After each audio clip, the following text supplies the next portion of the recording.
I was trying to fix my camera because it was looking weird. Oh, now it looks normal. I forgot to update my stream title. Alright, boys. Live on stream, updating the title. Here we go. Sorry, I forgot to update the title. We are still doing the witness, mind you. We are still doing the witness. I just forgot to update to specify what the what was going on. So I gotta fix that. These already did the challenge.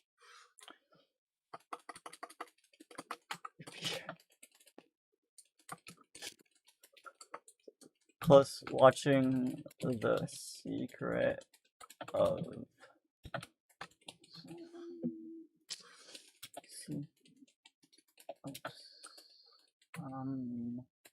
46, is that it? By Brian Moriarty? Yes.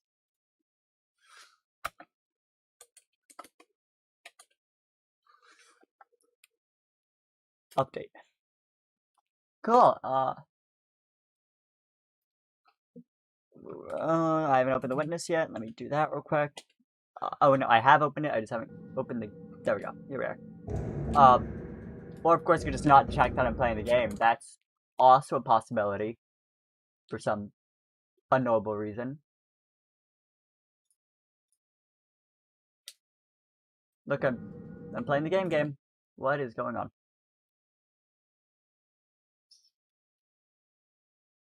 Let's try capturing any full screen application then. Because it isn't full screen. Okay, I guess we're setting up another game. This is not another game, just setting it up again because it's being weird. Game capture. Capture specific thing. The witness, please. There we are. Now I have to lower its priority, and there we are. We're back! I'm not sure why I had such trouble with that, but we are back. Oh, I need to get chat up. Sorry. Second, boys, need chat. Chat is now up. Let me also pull up the environment. Also guides. Because we're not fucking manually hunting all these. No. Sounds like a terrible idea. Alright, we should have 4, right? 4 obelisks completed? Yes. 115. Wait, 115. Oh, no, that's environmental puzzles. Whoa, I had a heart attack. Alright. I think my game audio is probably a little too loud. Got a negative 13 decibels. Hopefully that's about right. Wrong way.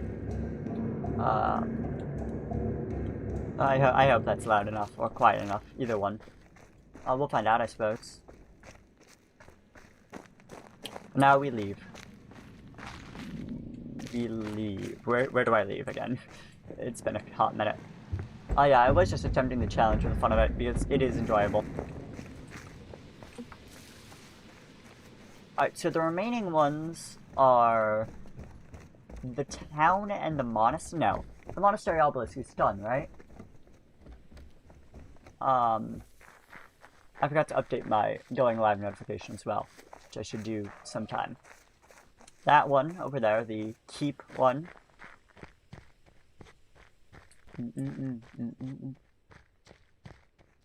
So we have the keep, which has a fair few remaining ones. Got, yeah, a few on the keep. So let's make our way to the wrecked ship, shall we? Since that's where a few of them are. I know some of them you have to use the boat, but I think there are some that don't need the boat. I think. I should just pull up the guide and check, but let's just do this first. Making our way downtown to the boat, walking at a moderate pace because we're the main character, the witness. We can't sprint. I mean, we can, but it's not super fast.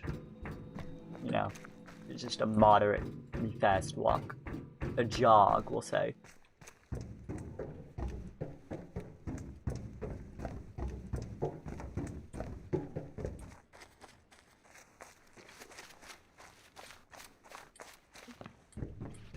It's like one that's down here or something? from the image that I saw earlier. I might as well just pull it up real quick. Chat having priority. The town obelisk, not the town obelisk. Sorry, not the town obelisk. That's desert obelisk, quarry obelisk. Ah, cool. They marked them all. It is the bay obelisk, I'm thinking of, which isn't what it's labeled as here, despite it being in the bay. Trios obelisk. Cool. There we are. You're looking for the ones within the. Let's see, 2 of those. I hope I got both of them. I'll have to worry about that later.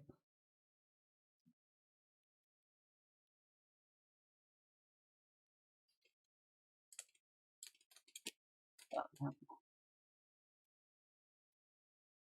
there it is.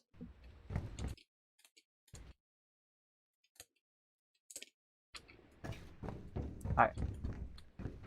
So we have this one here, and I believe I got this one, correct? Did I? I'll find out.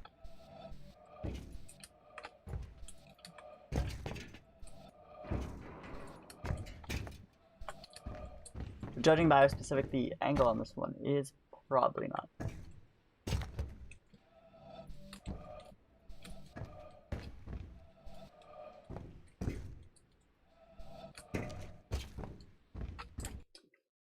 So,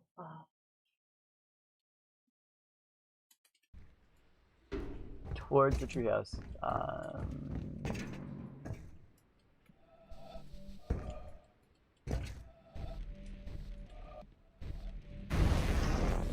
Alright, so I believe I got this then.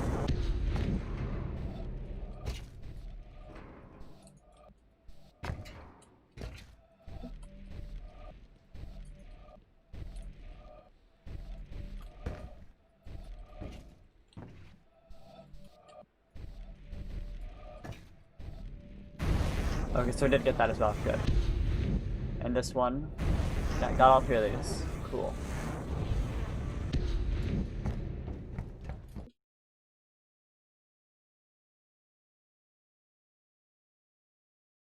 Oh, it's these 3 in a circle. Okay, the circle 3 at the first, and 5 is all at the under end of the ship, which I don't believe I got. All the way at the over at the front deck beyond the main cabin over here, which I don't believe I ended up getting. I think I actually didn't even notice this existed, honestly. Yeah, right here.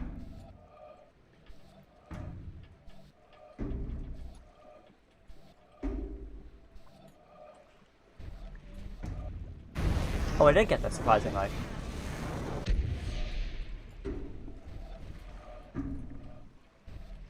Right? I mean, that... I think I got it. Let me just double check. Once again, never hurts.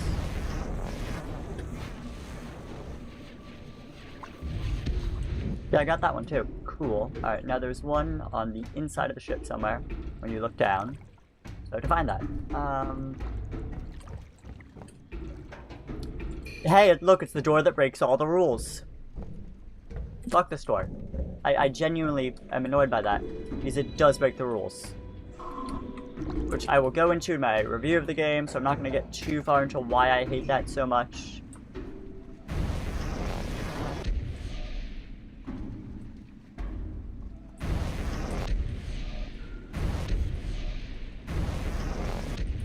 The main reason why is because it breaks the rules that were established before.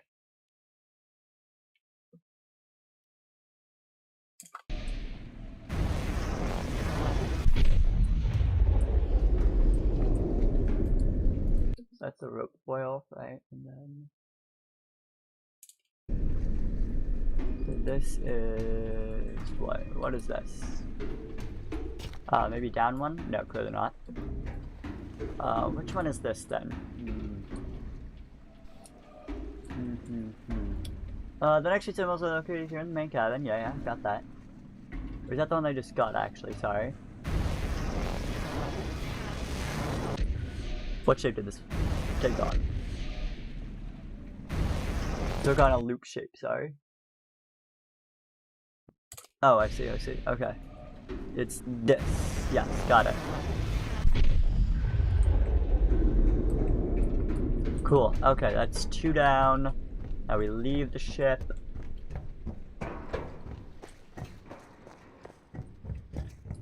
We're gonna worry about all the ones on the boat last. Oh, second to last, I guess, because we're doing the movies last, but you know what I mean. You get the idea. The ones that involve us using the boat last. Because honestly, they're really cool.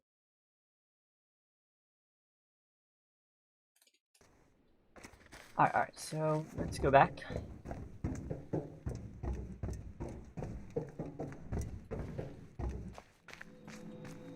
God, some fast travel would be nice.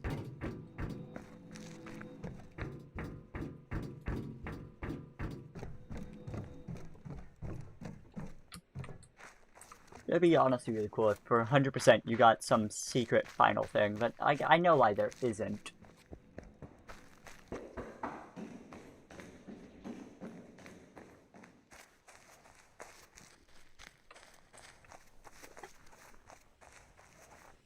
One, because of how annoying this game is to 100%, obviously. But two, also, why would you add some secret extra thing like that? So here we're missing one there, which I believe is the one inside the ship that I haven't gotten yet. Then we have these.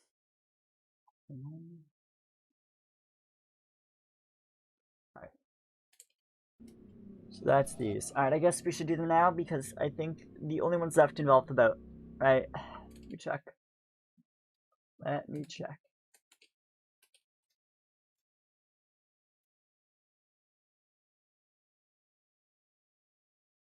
Go to the town obelisk because that's the other one we haven't completed yet. Let's go to the town real quick. Again, when I say ship stuff is all that's left, I mean ship stuff and movies. I'm not forgetting they exist.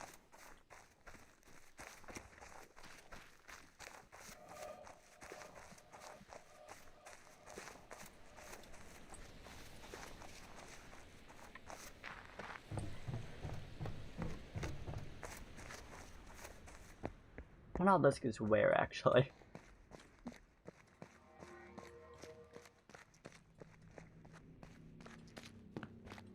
Oh, there it is, there it is. There's the town obelisk, found it.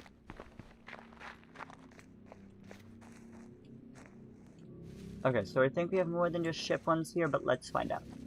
Let's see what they designate side 1 as. Side 1 is here.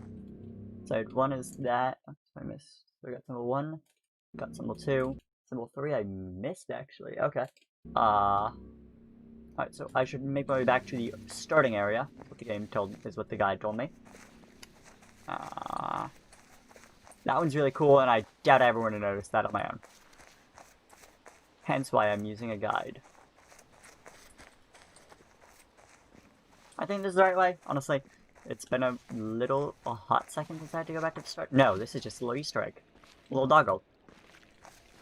Very cute. Not important, but cute.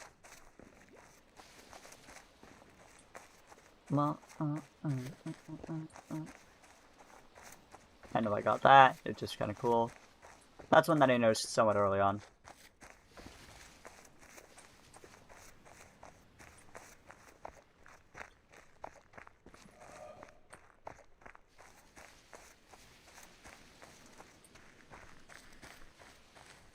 I should check what my first EP was again. Because I can't remember. I know I found one pretty soon. Oh, wait, go back a bit. So as soon as you're coming out of the coming out of the entry tunnel, keep walking straight. Keep walking straight toward the first visible puzzle. Look in the direction. Oh yeah, here. Yeah, that one's super cool. Not gonna lie, that one is super cool. Like, literally, that one's super cool. Probably my favorite EP so far. Other than maybe the sun one, which was that. That was genius.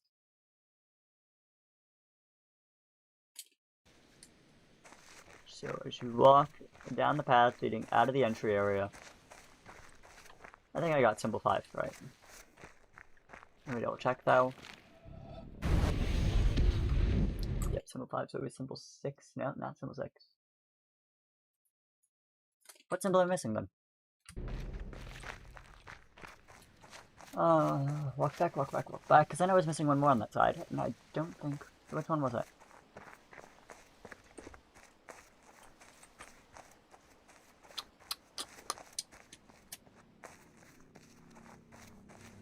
I love the ruins so much.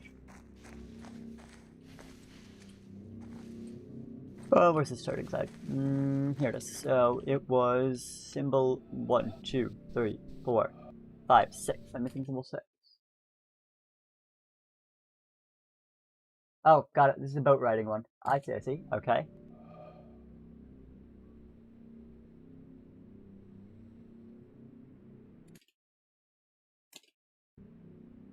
Got it. Once again, saving boat stuff for later. On side 3. Here we are.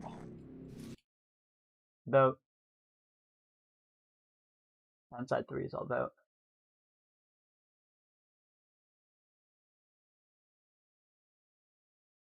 Town side 4 is this. Got one of these. Oh, look. Boat. Town side 5. I'm missing symbol 2, and I think that's it on this one. Oh, symbol 2 and the last one of this one. Symbol 2 is... Alright, this is all at the tower. I found a few of these. I obviously didn't find all of them.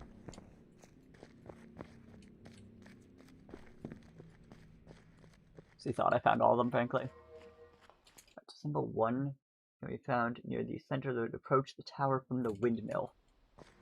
Just because I need to know which direction. So approach it from the windmill.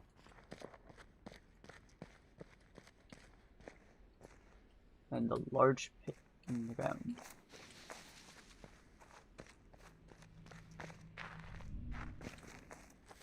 From here, I believe. Yes, this one. Right, this is the one.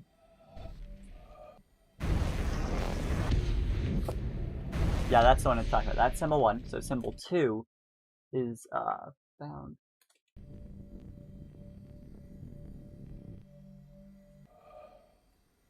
on the right side. This is talking about this one. That's left, I know, but no, obviously not since I got that. So right side of the previous position. The wire is overhead here. Oh, I see it. Wow, that one's hard. That one is really cool. Alright, now I got 3, and I think the last one... Symbol 7 is one that I knew was going to be a thing, but didn't have any idea of how I was supposed to do it. Well, I didn't know it. I suspected is the more accurate answer.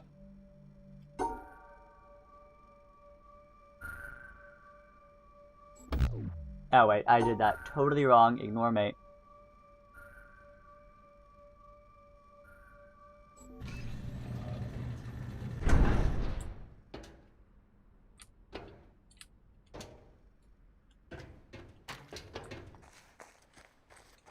Oh, that's clever. You gotta stand in a very strict position, huh? As with all of these, but... Looks like you're standing directly under it in the image. Ah, right there.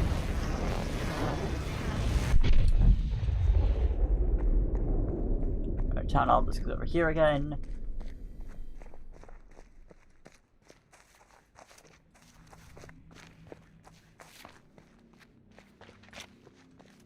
I actually kind of wish the obelisks... So you know how the obelisks only unlock the visual aspect of them once you find one? I feel like it would have been cooler if they were unlocked from the start. Honestly. Would have added much more of a mystery to what the hell it was. Because you could see that they were puzzles, but how was the question. That just...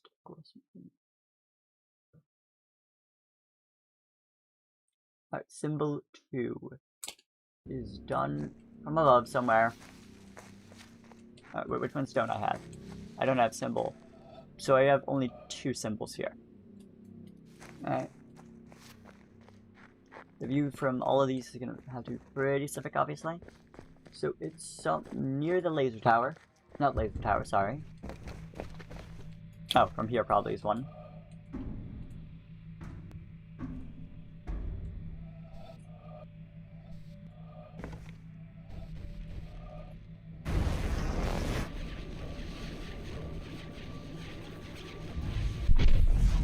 Correctamundo. Cool. I don't know which one that was, but I did that one. Not symbol 2, obviously, because that's not where this is at all. Looks to be from the top of either the chapel. So this is where you're looking at it from. First off, let me see if I can spot one. There. Answer, obviously not. So it's up there, clearly. Must be on one of the different floors that you get off on. From here, definitely not.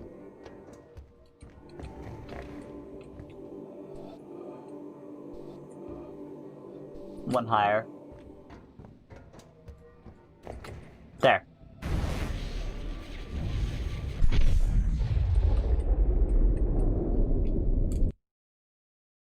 Well, 3 is the one I got, so symbol 4 is from where? What the fuck?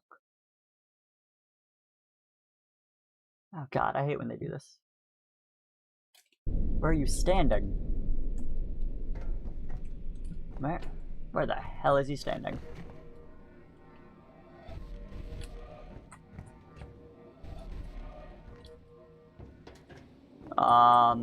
Somewhere on the right? Let's see. Let's go down here. Let's make our way over to here. So we are from this pit. Is it this way? Unlikely. Oh, probably from over here? No, there's trees in the way. Maybe? I don't know, let's check.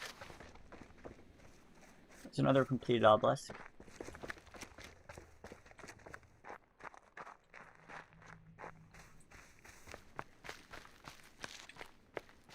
No, obviously not. Not sharp enough of an angle at all.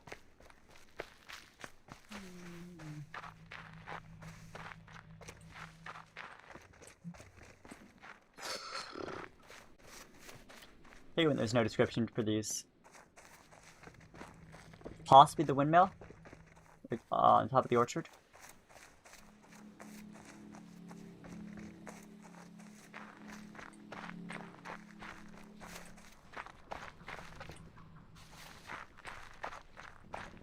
Because that would provide a nice purpose to the orchard's existence, other than, hey look, here's some puzzles that teach you shit.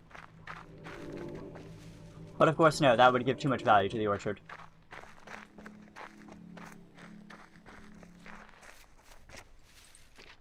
Seriously, some environmental puzzles from the orchard would have been a great thing to add. If you're asking me, at least. Because as of right now, the orchard is 90% pointless.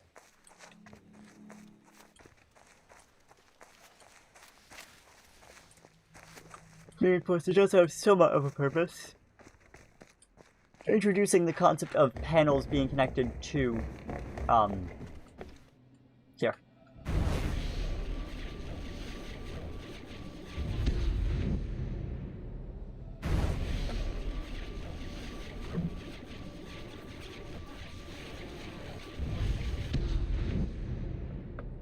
Cool, so we got that then.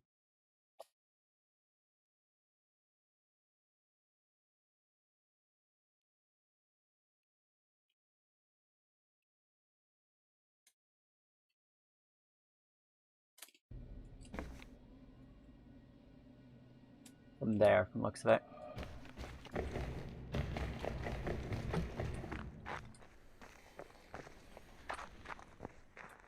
Look for the 2 white buildings near the waterfront.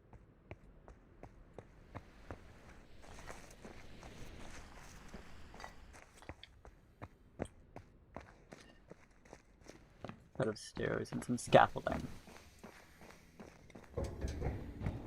Which could have been this, but it's not. It's obviously not. This is the color room. So it's obviously talking about this one.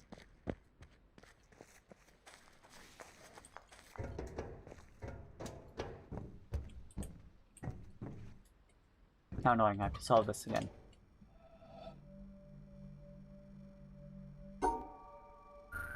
If you know anything about me, there's nothing I hate more than solving puzzles I've already solved.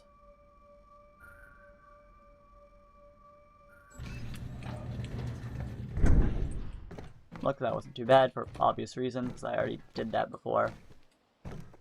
But no, it does not appear to be this building.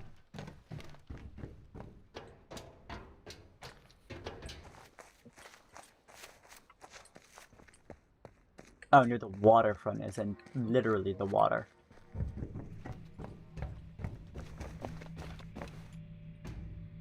Got it, I got this. Yeah, this is the one I was talking about.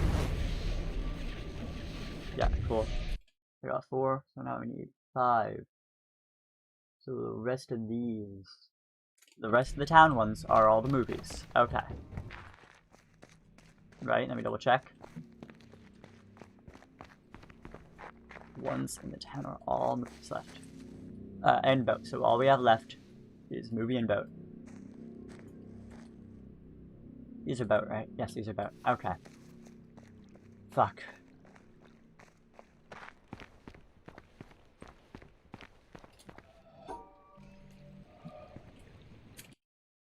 Should I just Google boot, all the boot EPs? No, boat EPs is what I meant to say, but then I said boot EPs. Good job. Good job.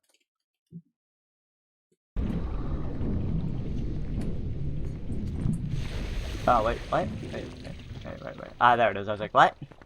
There it is.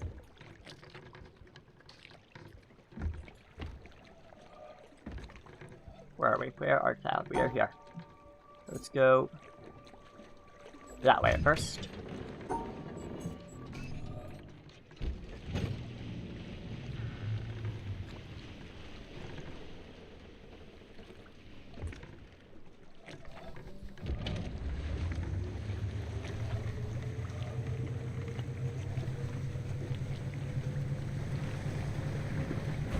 Cool, so about here.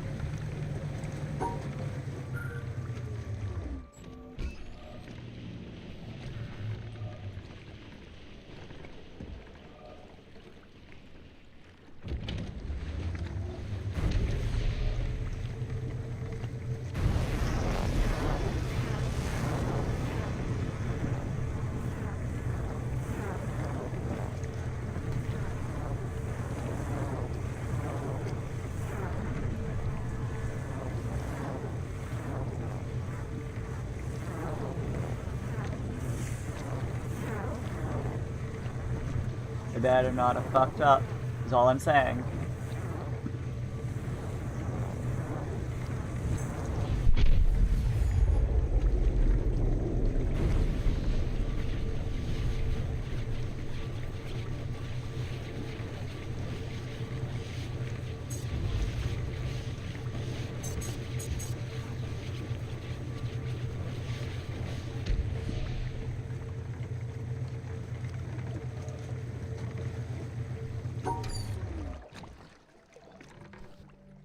So from here, the answer is no. So you must have to come at it like that, right? There's no way. Yeah, probably like that. Okay.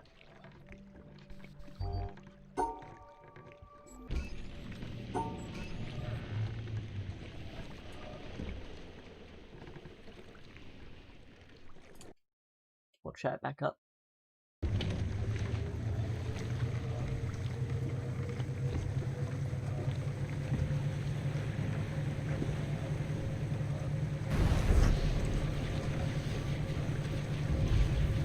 No, not yet.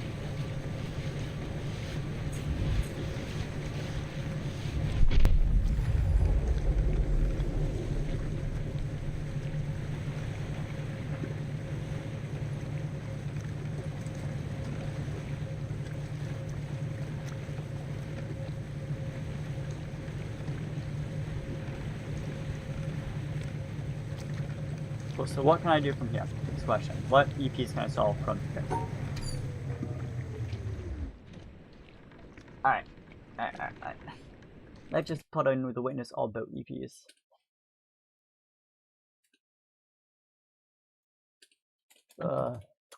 Witness boat.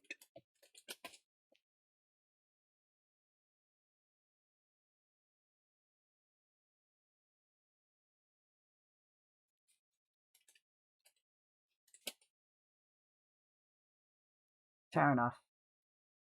It's not a guide specifically for them.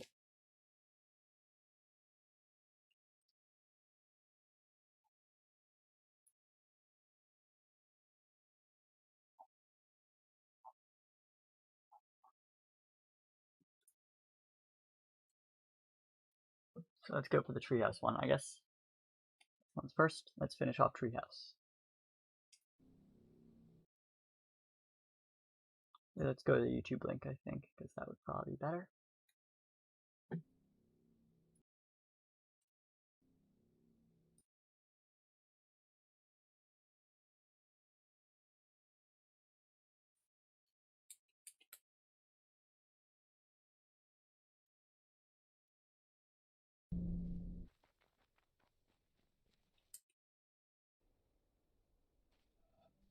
Let's go forward for some Modis action.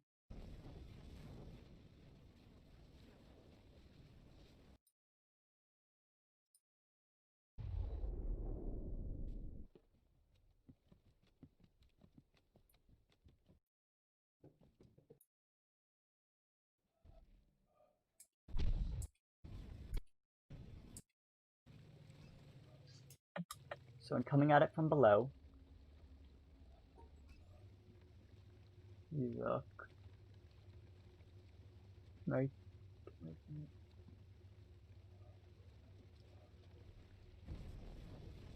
Oh, that timing is tight.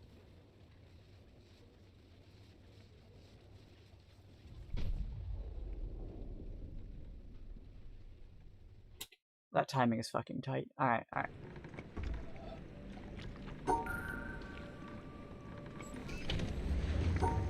Speed boost for now.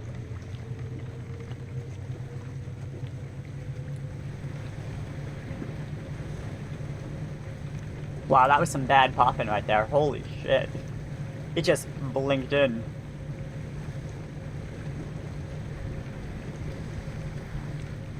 Clouds are not on Psycho right now, are they? I already did a cloud though, just wondering out loud.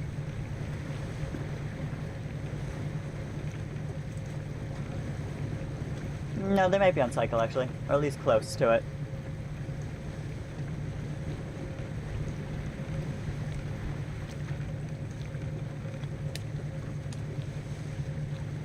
Well, I was close to the keep. I probably should have done the keep EP. Oh well. Oh no, the keep thing is here. Never mind.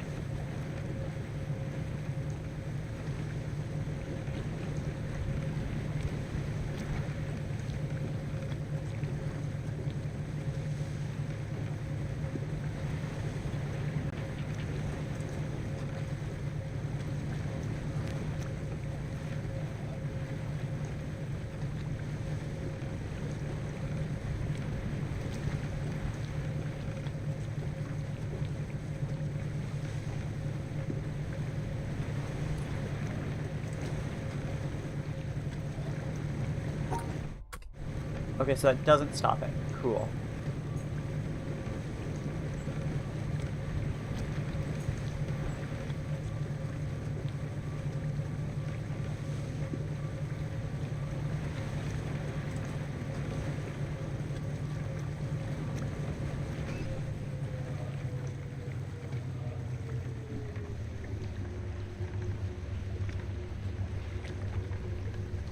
What the fuck? No, that was it. Oh my god, game. Turn me around. Well, thank god it just makes you back up is all. Alright, now we click again. Go.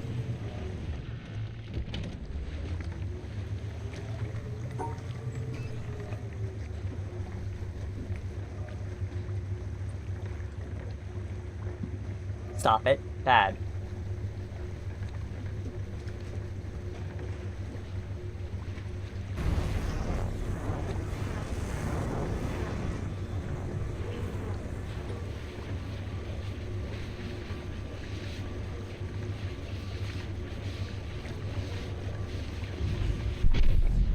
Cool.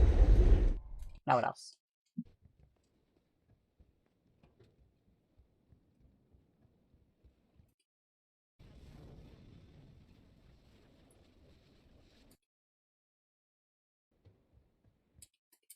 Main cabin, 617.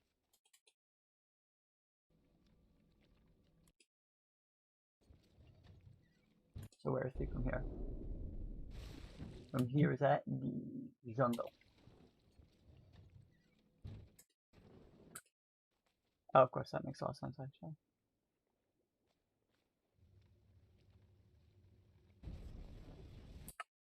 I want to make sure that's not the last one I can do from here.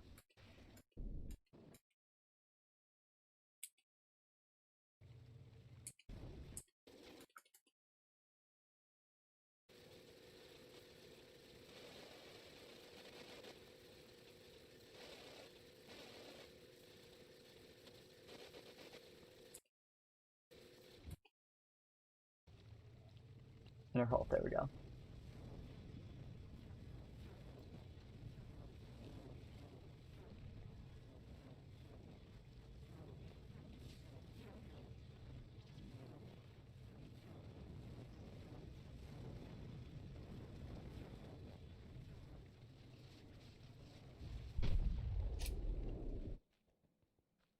So inner hull is much easier to get than some of the others, so let's do that one real quick.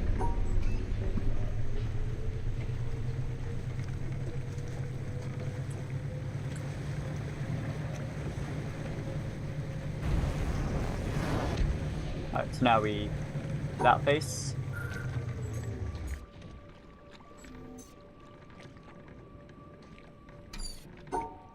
That way.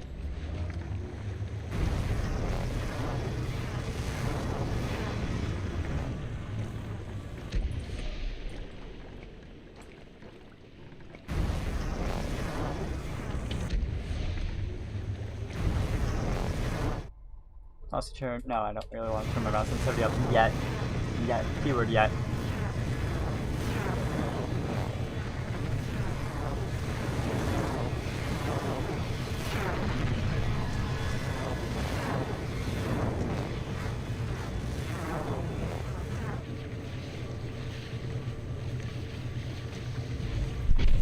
Now we head back out of here.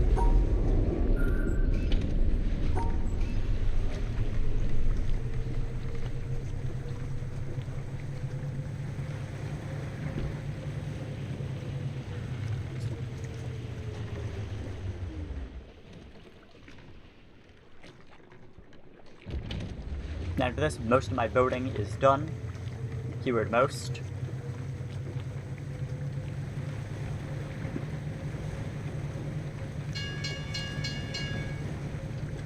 From here we can do it.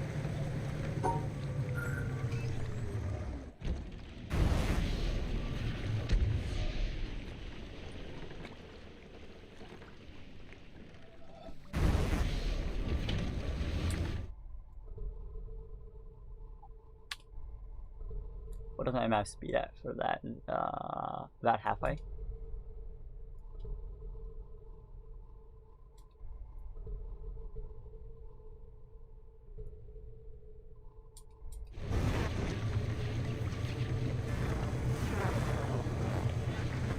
It's honestly stuttery with how fast it is.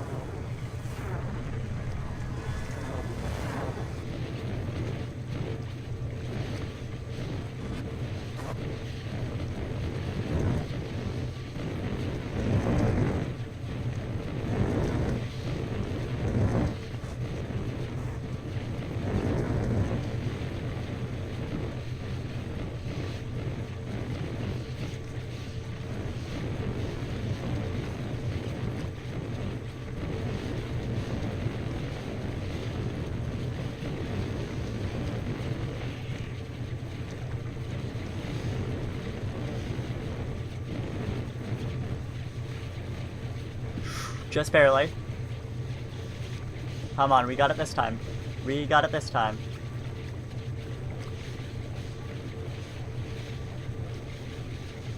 Oh, that's evil as shit. Wait, no. Ah, fuck, I fucked up. Okay.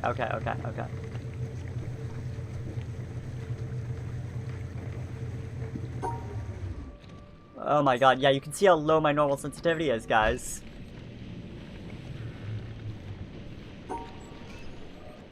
Alright, let's temporarily turn it down. Holy shit. That's in controls.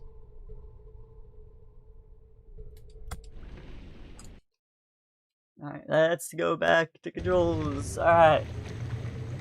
So I thought the game did something both incredibly smart, but also cruel to prevent you from just doing what I did. But they didn't. So don't mind me. I just screwed up. But it was stupid and I apologize. For everyone who was like, no, that's the right thing. What are you doing, you fool? I didn't realize that. A bit further, a bit further, a bit further, a bit further, a bit further. Alright, just... Alright, this should be a good... Yeah, this should be close enough.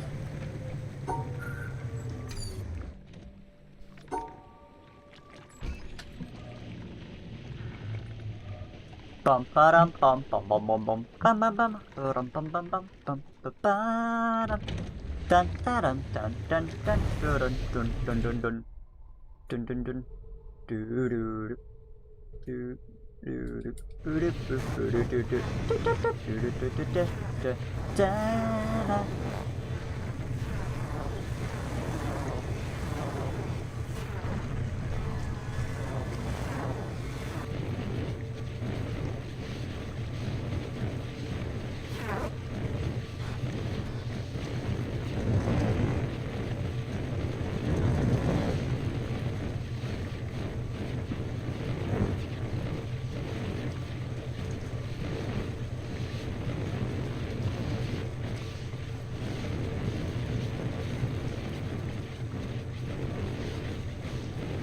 Come on, don't fuck it up this time, Koru.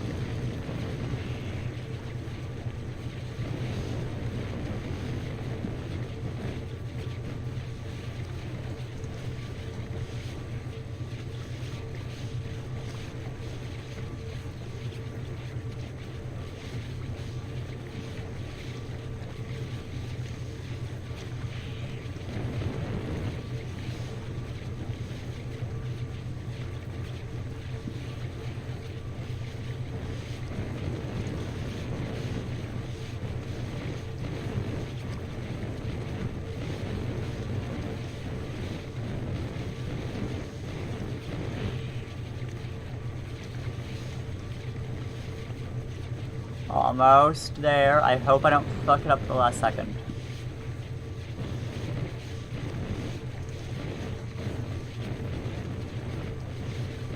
By the way, my fingers are completely off the mouse, like my off the left and right click, so I can't fuck it up like that.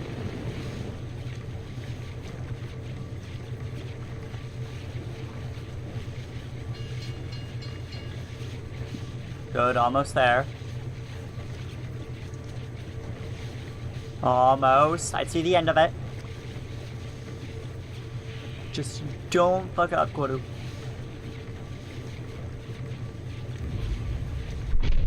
Alright, cool. Now settings, controls, mouse speed, 2D. Don't have that, please.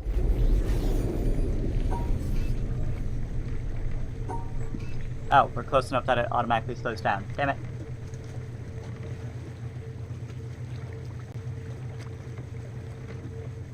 It's fine, I guess. You know, I guess it's just fine.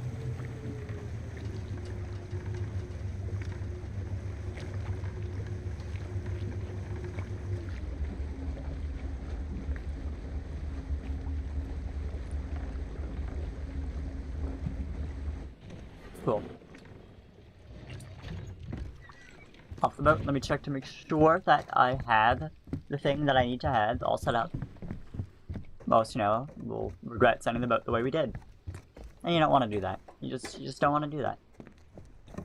You don't want to send the boat early.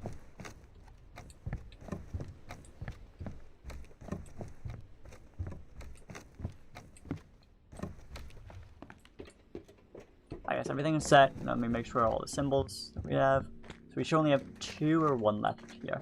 1, and that's it. Yeah, I just have the one with the gap in it. Which shouldn't theoretically have a gap. I know it's supposed to be a clue of how you're supposed to do it, and where it is. Oh, but it just shouldn't have a gap. That's not how puzzles work in this game. But whatever.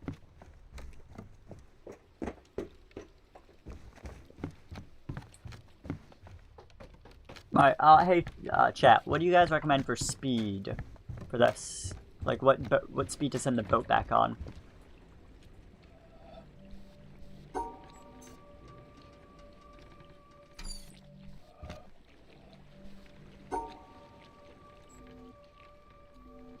I guess I can try 3 at first. And book it, because the boat's not the fastest thing in the world. It's faster than I am, but it has to take a slightly longer route, I think. I'm gonna regret this, aren't I? Well, oh well. I already pressed the go button on the boat. So now we just have to beat the boat. No, it's faster than I thought it was. Oh, it's faster than I thought it was. Fuck. Fuck. I might have not done this right at all. Oh, right. And you have to go inside the keep. Where's the load? Well, it loads me here. Shit. That is a big oof. I forgot how slow you are comparatively to bot. I might as well check, but I don't think I made it at all. Yeah, no, obviously not. Cool.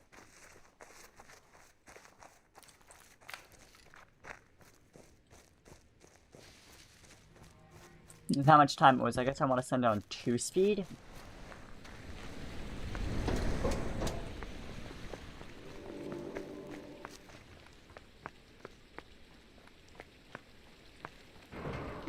By the way, this is where the boat's arriving, right? This should be where the boat's arriving. Or we should pay more attention to that as well.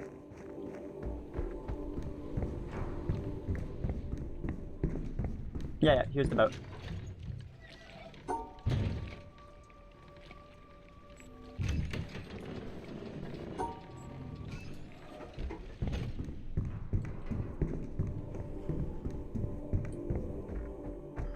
That was unfortunate. I really should have thought that out better.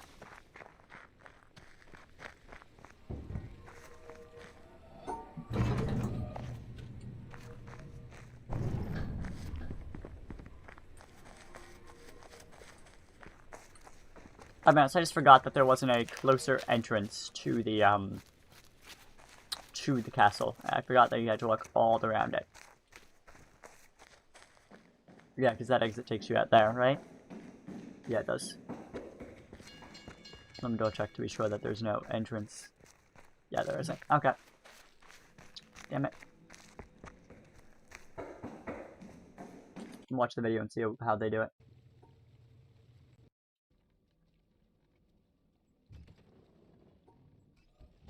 There we go, 2 speed. Alright.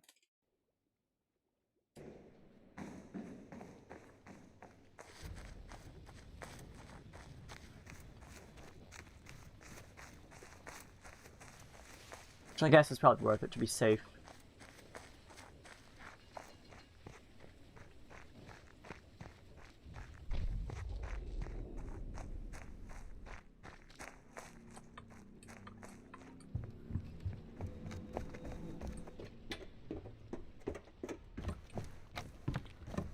And it goes on how fast the boat is. I could have tried having it go outside, theoretically. That might work.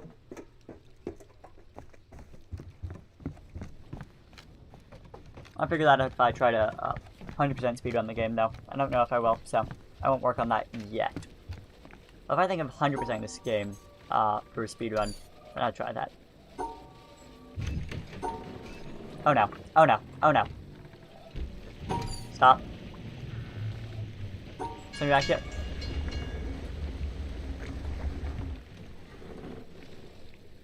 Bad boat.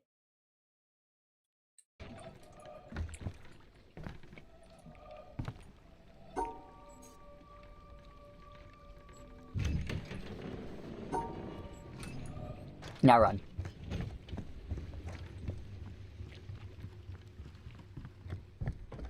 God, those trees are kind of creepy.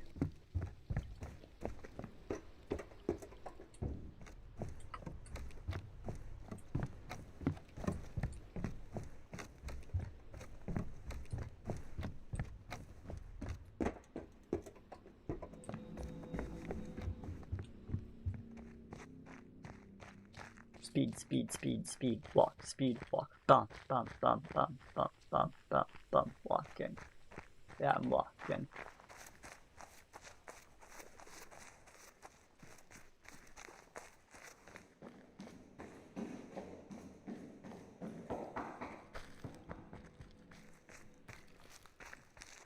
Yeah, I wonder how impossible if this would be impossible if you were trying to do it by sending the boat, not sending the boat, by using the click to go to places method.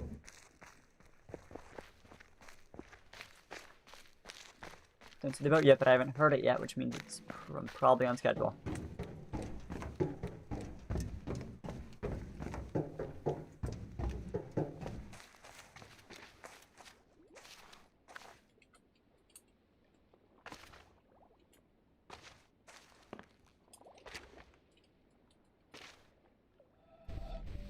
Well, right here is when you send.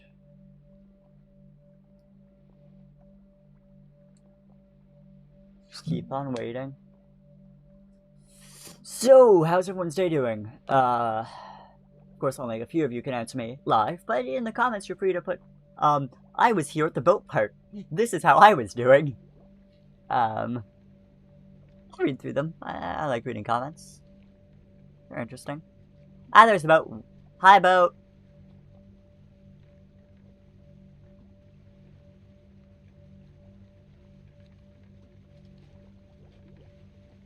Hi, Carl. Oh man, I can't believe the boat said hi to me. That was nice of it. What am I doing with my life?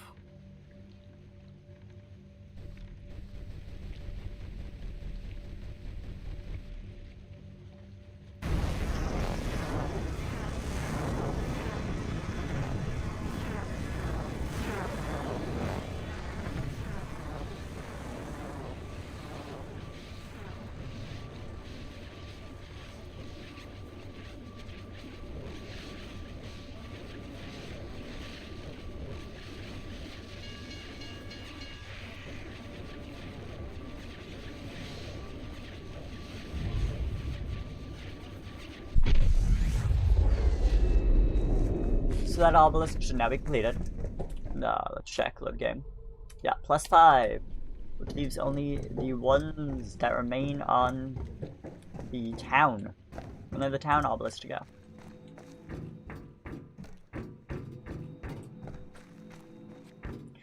Maybe more apt to call them a monolith, as a monument to your skill at the fact that you notice this. I don't know, just an idea. They might officially be called obelisks. I don't know, I was just pondering out loud. It's basically completed see, now I've got calling them monoliths and obelisks mixed up. I think I almost call them a monument there. Or monolith, who knows at this point. Anyways. Now they go from a technological black and yellow to a pristine white.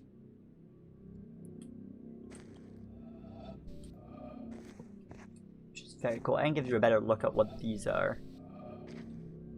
Though that doesn't make any sense, is you literally have to have full space. It's part of the rules of the game.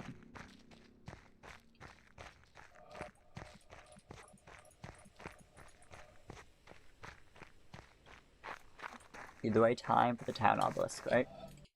Alright, let me do that real quick.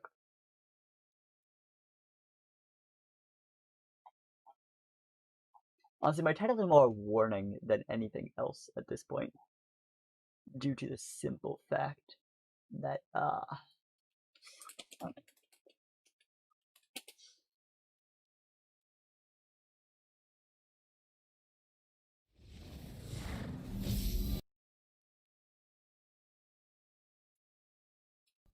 It's on the town obelisk. He obelisk. speaks! Sorry, buddy. Gotta mute you.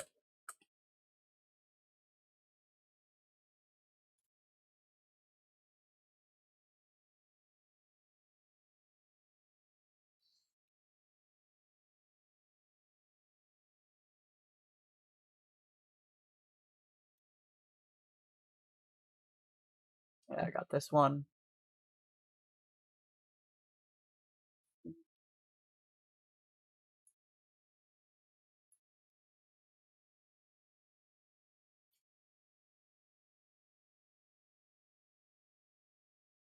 should probably do. I don't know what I should do while I wait because I need to watch the video.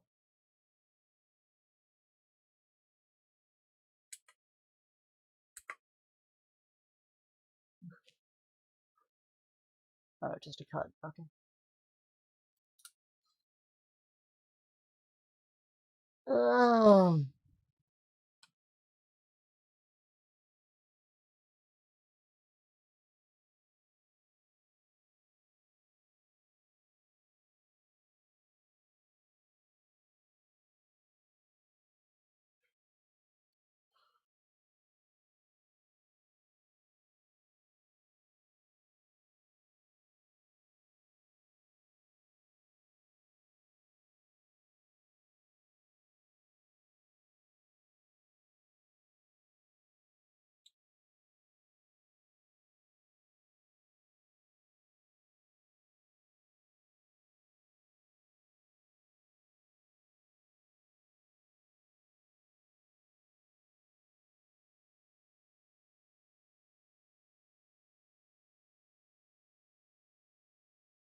Yeah, that one seemed like an obvious thing to do. To me, at least.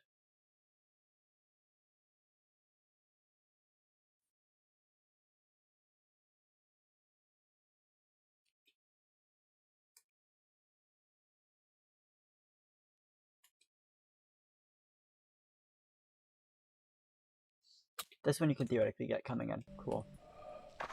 So let's head to the quarry.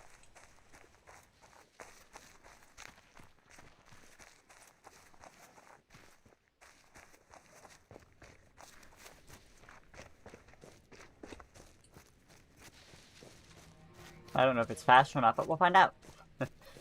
We will find out.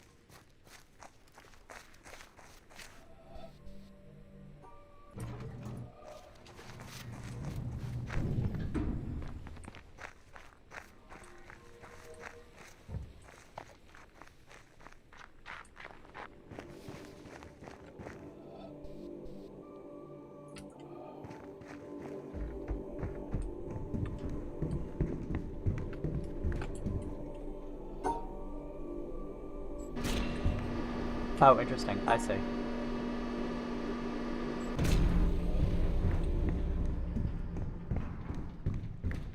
mean, I already solved that. Not sure why I was saying, oh, interesting, I see towards that, but still.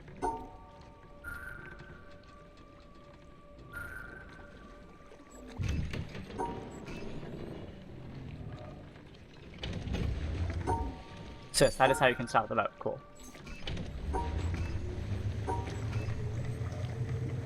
We're going on a trip in our favorite boat. It's a boat. It's not a ship. It's a boat. I mean, it's a ship, but it's not a rocket ship.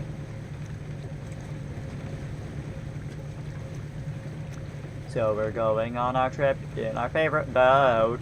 This doesn't work nearly as well as it does in the reverse. Why am I even trying anymore?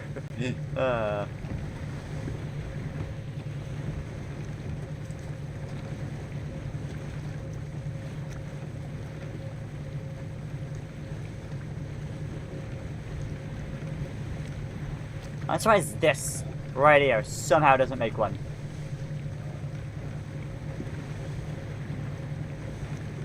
But I guess not every out-of-place color can make one, or else everything would be too easy. It's probably just erosion.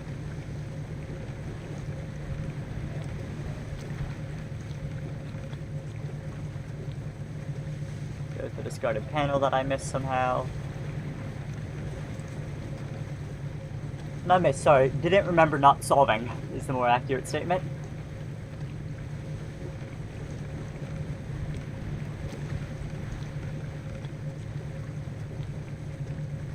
I knew it was there, but I thought I'd solved it, even though I had it.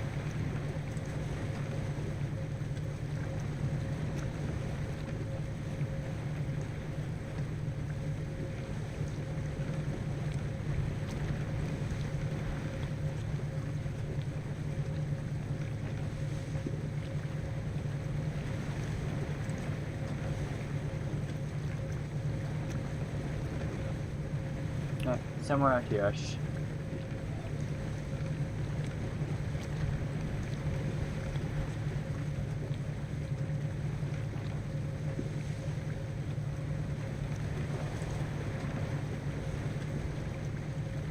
gonna be that right there.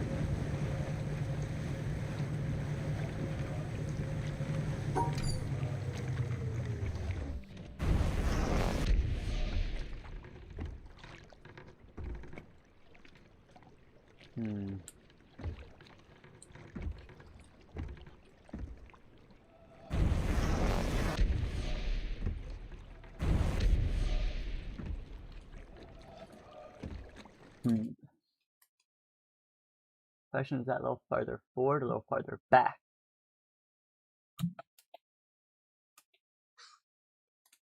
Let me get the angle of this.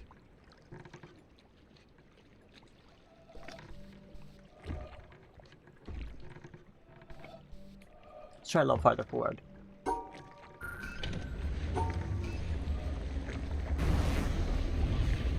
Yes. Just a little farther forward. Cool.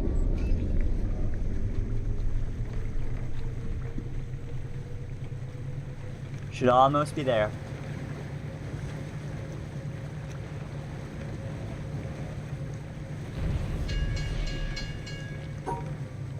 Now we turn it around. Honestly, 3-speed probably works best.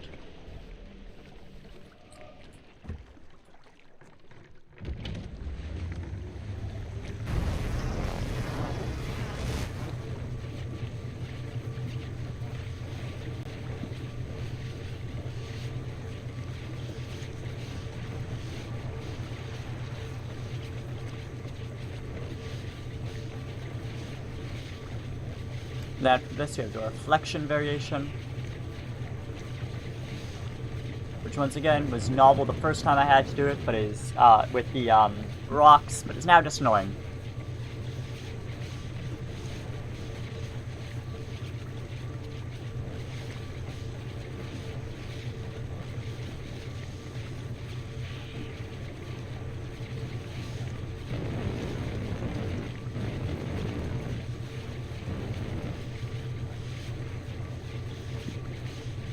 So the unfortunate thing is I thought this was where it stopped. And clicked before. Clearly it isn't.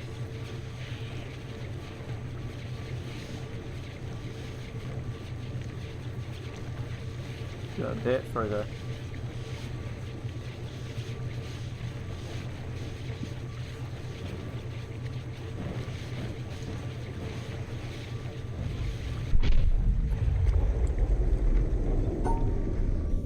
Now, about Facebook. So diagonals in this game are super annoying.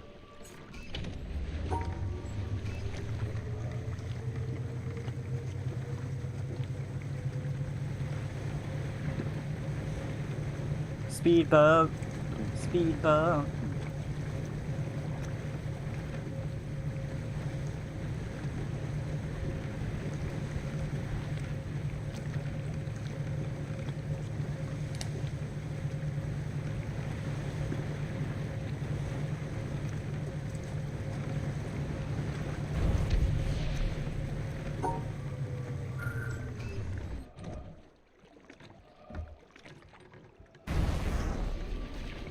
Oh, interesting. Anytime it's a reflection puzzle, the light is blue instead of the orange of a normal puzzle.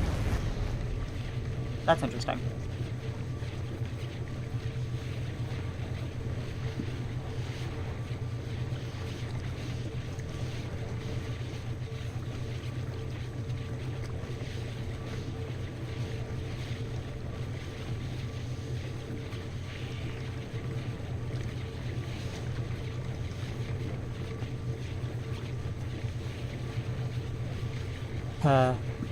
Almost there.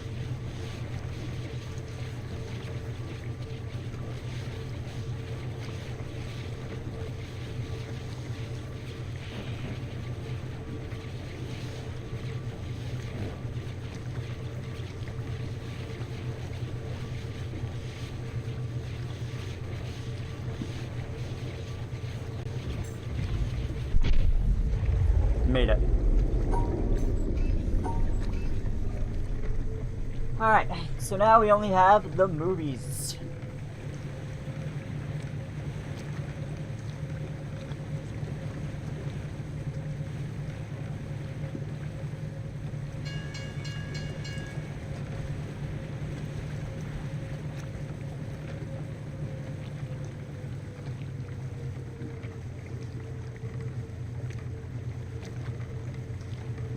I kind of want to figure out the movies myself, frankly.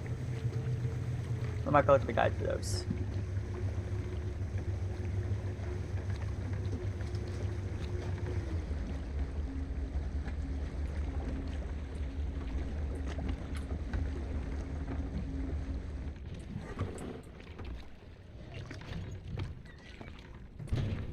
Like a little sandcastle. It's cute.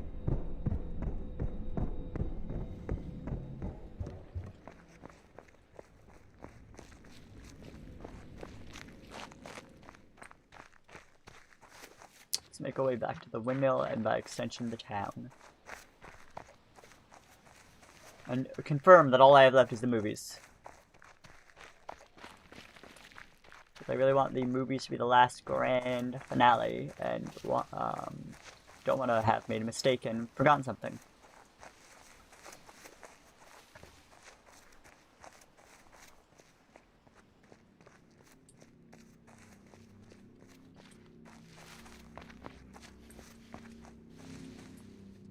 I can confirm the only remaining environmental puzzles are the movies.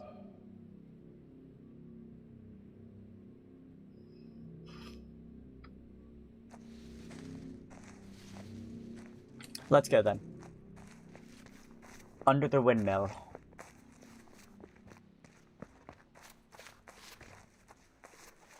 Which is there.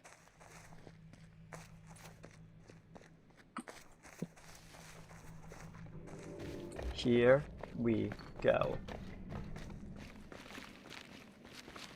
Down the stairs.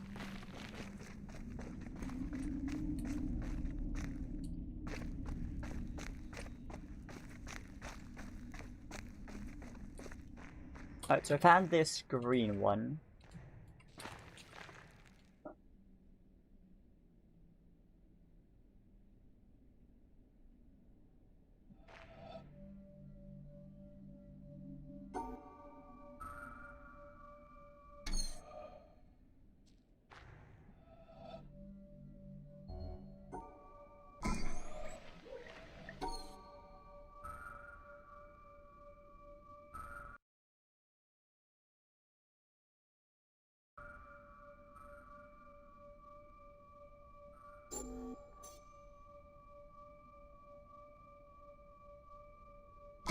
This scientific knowledge is hard to take. This stuff's easier to take, isn't it? Understandable. Got people in it. This scientific knowledge. This stuff's easier to take, isn't it? Understandable. Got people in it. This scientific uranium or you. This stuff's easier to take, isn't it? Understandable.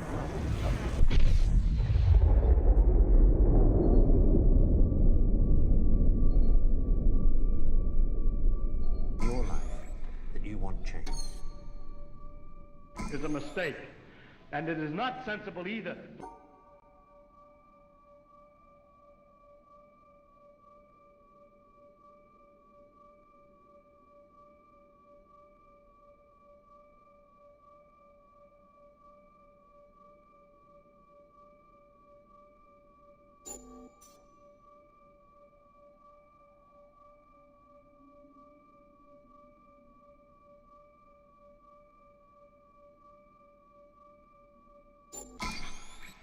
And so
the Bard. Continuity and permanence.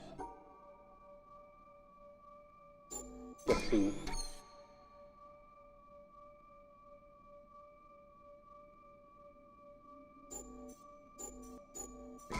In this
Something, I think, that the key to why things change is the key to everything.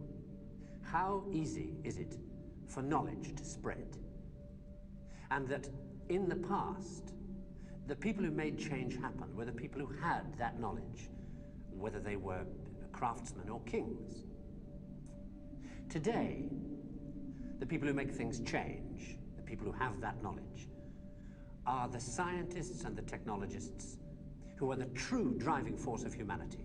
And before you say, what about the Beethovens and the Michelangelos?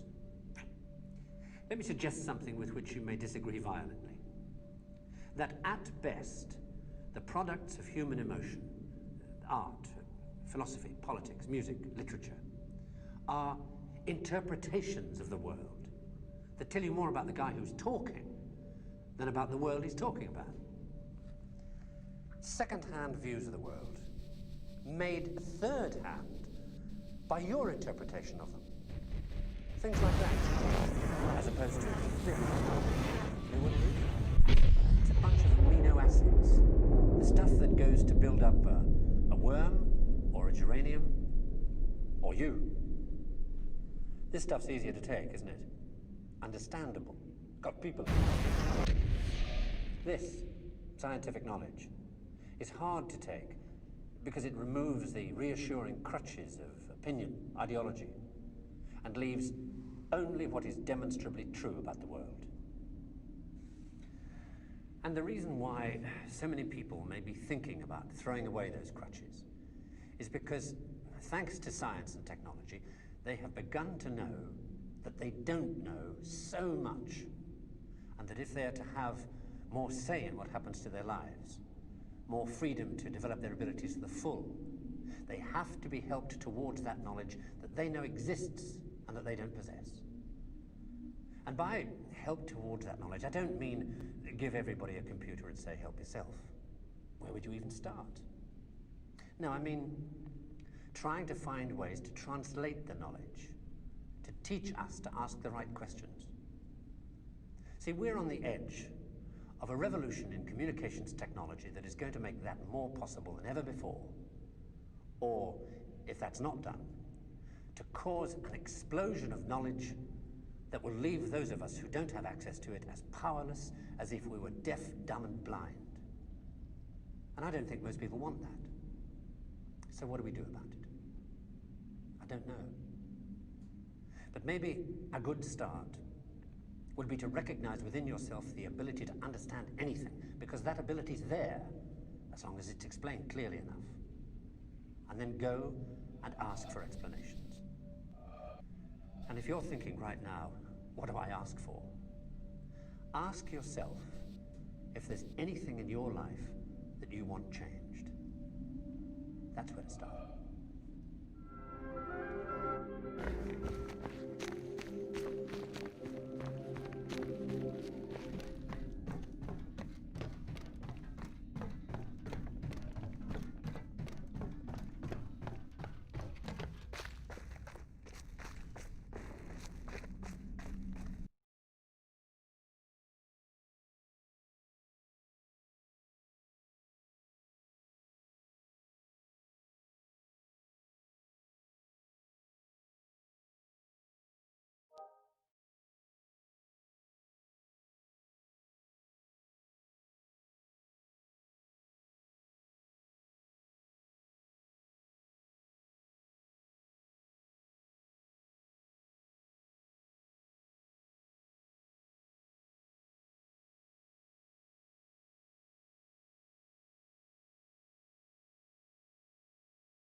Alright, I am back.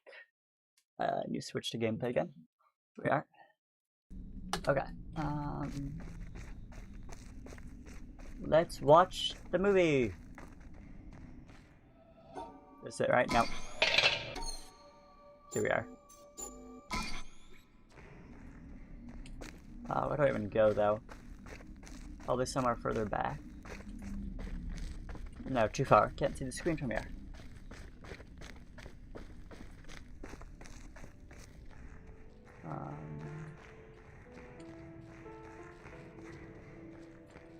Oh, from here? How many of you here have personally witnessed a total eclipse of the sun? To stand one day in the shadow of the moon. Alright, time to watch a movie, boys. My humble goals in life. The closest I ever came was over 30 years ago. On February 26th, 1979, a solar eclipse passed directly over the city of Portland. I bought my bus tickets and found a place to stay, but in the end, I couldn't get the time off work. Well, anyone who lives in Portland can tell you that the chances of catching the sun in February are pretty slim. And sure enough, the skies over the city that day were completely overcast. I wouldn't have seen a thing. That work I couldn't get out of was my first job out of college. A sales clerk in an old Radio Shack store in beautiful Radio downtown Shack. Worcester, Massachusetts. On my very first day behind the counter, a delivery truck pulled up to the front of the store. They carried in a big carton upon which was printed the legend TRS-80. It was our floor sample of the world's first mass-market microcomputer. The TRS-80 Model 1 had a Z80 processor clocked at 1.7 MHz, 4,096 bytes of memory, and a 64-character black Jesus. and white text display. That is, yeah. The only storage was a cassette recorder. All this could be yours for the low, low price of $599. The store I was working in had seen better days. At one time, it had been near the center of a thriving commercial district. But like so many other New England cities, the advent of shopping malls had, by the early 70s, turned it into a ghost town. Worcester's solution to this problem was decisive, to say the least. The city's elders apparently decided that if they couldn't beat them, they would join them. And so, several square blocks at the heart of the city were bulldozed into oblivion, destroying dozens of family businesses, including the site of a pharmacy once operated by my great-grandfather. One second. In their place was a... Yes, I can. Okay, settings. Settings, sound. Where's the sound settings? Oh, there are no sound settings. Fuck. erected a vast I was gonna three-level mute shopping the complex annoying with brrrr, cinemas and a food court. but clearly I When can't the do dust that. settled, only a few forlorn blocks of the old Worcester remained standing. My Radio Shack store was in one of those blocks. Then, to add insult to injury, Radio Shack opened a brand new location inside the shopping center, less than 500 feet from my store. Ouch. So now, patrons had a choice between a clean, well-lighted establishment with uniformed security and acres of convenient parking, or a shadowy hole in a seedy old office building next to an adult movie theater. Consequently, I had plenty of time to fool around with the new computer. I taught myself basic programming. Then I learned Z80 assembly. Both, of course, so that I could write games. I also created self-running animated demos, which ran all night in the store window for the edification of the winos who peed in our doorway. Strangely enough, the few customers we had didn't seem to be interested in our new computer, even after the 16K memory upgrade. In fact, most of the people who set off the buzzer on their way through the front door weren't there to buy anything at all. I've been guilty of that a few They were there times. to exploit a free promotion, which was the bane of Radio Shack employees for over 40 years. The Battery of the Month Club. The idea of this promotion was simple. Customers got a little red card, upon which was printed a square for each month. 12 times a year, the lucky sales clerk got to punch out a square and give the customer one brand new AAA, AA, C, D, or 9-volt battery. I mean, those are Of helpful, course, yeah. customers weren't allowed to choose just any grade of battery. At the time of my employment, Radio Shack offered 3 different levels of battery excellence. First were the alkalines, powerful, long-lasting, and expensive, Standard. hanging behind the counter like prescription medication in gold-embossed Which is now the blister standard packs. type, right? Yeah, yeah. These were most certainly not available through the Battery of the Month Club. Next were the high-end lead batteries, sturdy, dependable batteries, moderately priced, and prominently displayed near the front of the store. These were also not available through the Battery of the Month Club. Finally, at the bottom of the barrel were the standard lead batteries. These were literally piled in barrels, cunningly located way at the back of the store, in a dark corner near the TV antennas. Remember TV antennas? Nope, was not alive for Customers that, who came though. in looking for their free battery of the month had to walk the entire length of the premises, past the CB radios and stereo headphones and remote-controlled racing cars. Nothing would stop them. On the first day of every month, like clockwork, those customers came in waving their little red cards. I would look up from my programming and wave them to the back of the store. It didn't matter that the batteries were only worth 29 cents. It didn't matter that most of them were already half dead. Battery's a They battery. came, they grabbed. And as far as I can remember, not one of them ever paid for a damn thing. I was such a crappy salesman. Have I I bought was young anything from and foolish. Radio Shack? I mean, I other than thought batteries? My education in game design was happening at the keyboard. I almost missed the lesson coming through the front door. I wonder. Fortunately, I wasn't the only person fooling around with games on micros. All Yes. over the country, people gone like now. me were experimenting. I think I probably bought a charger Scott there. Adams was coding what would soon become the world's first commercial adventure game. Probably, I don't know. Remember adventure games? Those still exist. My future employer, those Infocom, still was being exist. founded, along with other legendary companies. That's technically like what this is Online if you Systems, think about it. It's an adventure Sirius, puzzle game. Personal Software, and SSI. Those were exciting times. Teenagers were making fortunes. Games were cheap and easy to build. The slate was clean. But in 1979, the biggest news in gaming had nothing to do with computers. On the morning of the autumn equinox, September 20th, a new children's picture book appeared in the stores of Great Britain. Not sure what this has to do with anything This picture book was rather peculiar. at this point. I'm not It sure why this consisted is of here. 15 meticulously detailed color paintings, illustrating a slight whimsical tale about a rabbit delivering a jewel to the moon. On the back jacket of the book was a color photograph of a real jewel, shaped like a running rabbit, 5 inches long, fashioned of 18 I watched all karat 3 gold, of the other 3 suspended while I with was ornaments waiting, and bells, so I together with didn't the have to watch sun them here, and since I moon figured it would be of blue entertaining quartz. off stream, which all According to the provided blurb different underneath, perspectives on life. This very jewel had been buried somewhere in England. But Clues pointing to its location were concealed not in the text sure and in the pictures of the book. what this one has to do with perspective The of treasure would life as a belong whole. to whoever found it first. The book was called Masquerade. It was created by an eccentric little man with divergent eyes and a talent for mischief named Kit Williams. Within days, the first printing was sold out, and the empire that never sleeps found itself in the grip of rabbit fever. Excited readers attacked the paintings with rulers, compasses, and protractors. Magazine articles and TV specials dissected the clues, floated theories, and followed with keen delight the reckless exploits of the fanatics. So it was all One obscure park, false, right? unfortunately known by the nickname Rabbit Hill, was so riddled with holes excavated by misguided treasure seekers that the authorities had to erect signs assuring the public that no gold rabbits were to be found there.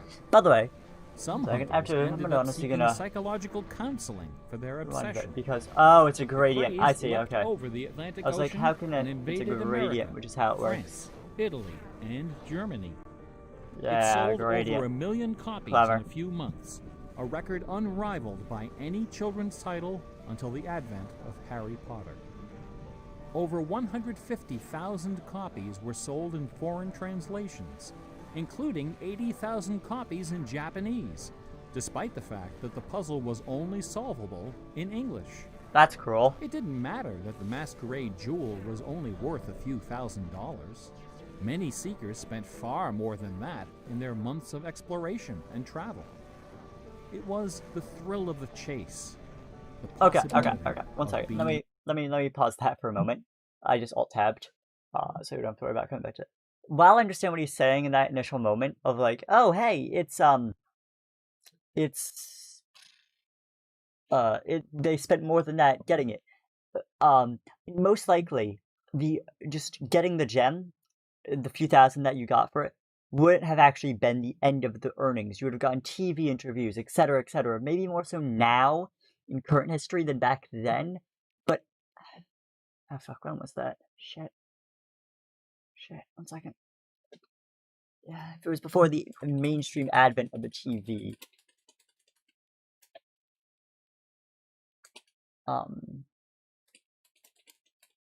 6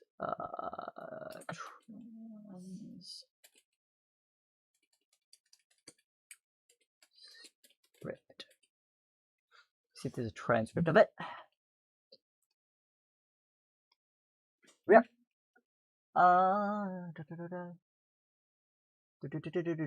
1979. All right. I believe. Yeah, when was the TV mainstream? I guess would be the 1950s. Okay, 1950s were when TV was mainstream, according to a quick internet search. So definitely it was mainstream by then. So the amount of popularity, the amount of money you would have made after the fact also would have accounted for stuff. You could have gotten TV advertising deals, etc., etc. So I understand what he's saying, but the money wouldn't have just stopped there. The One. Anyways, back to the movie. Treasure hunts, secret messages, and hidden things seem to exert an irresistible appeal.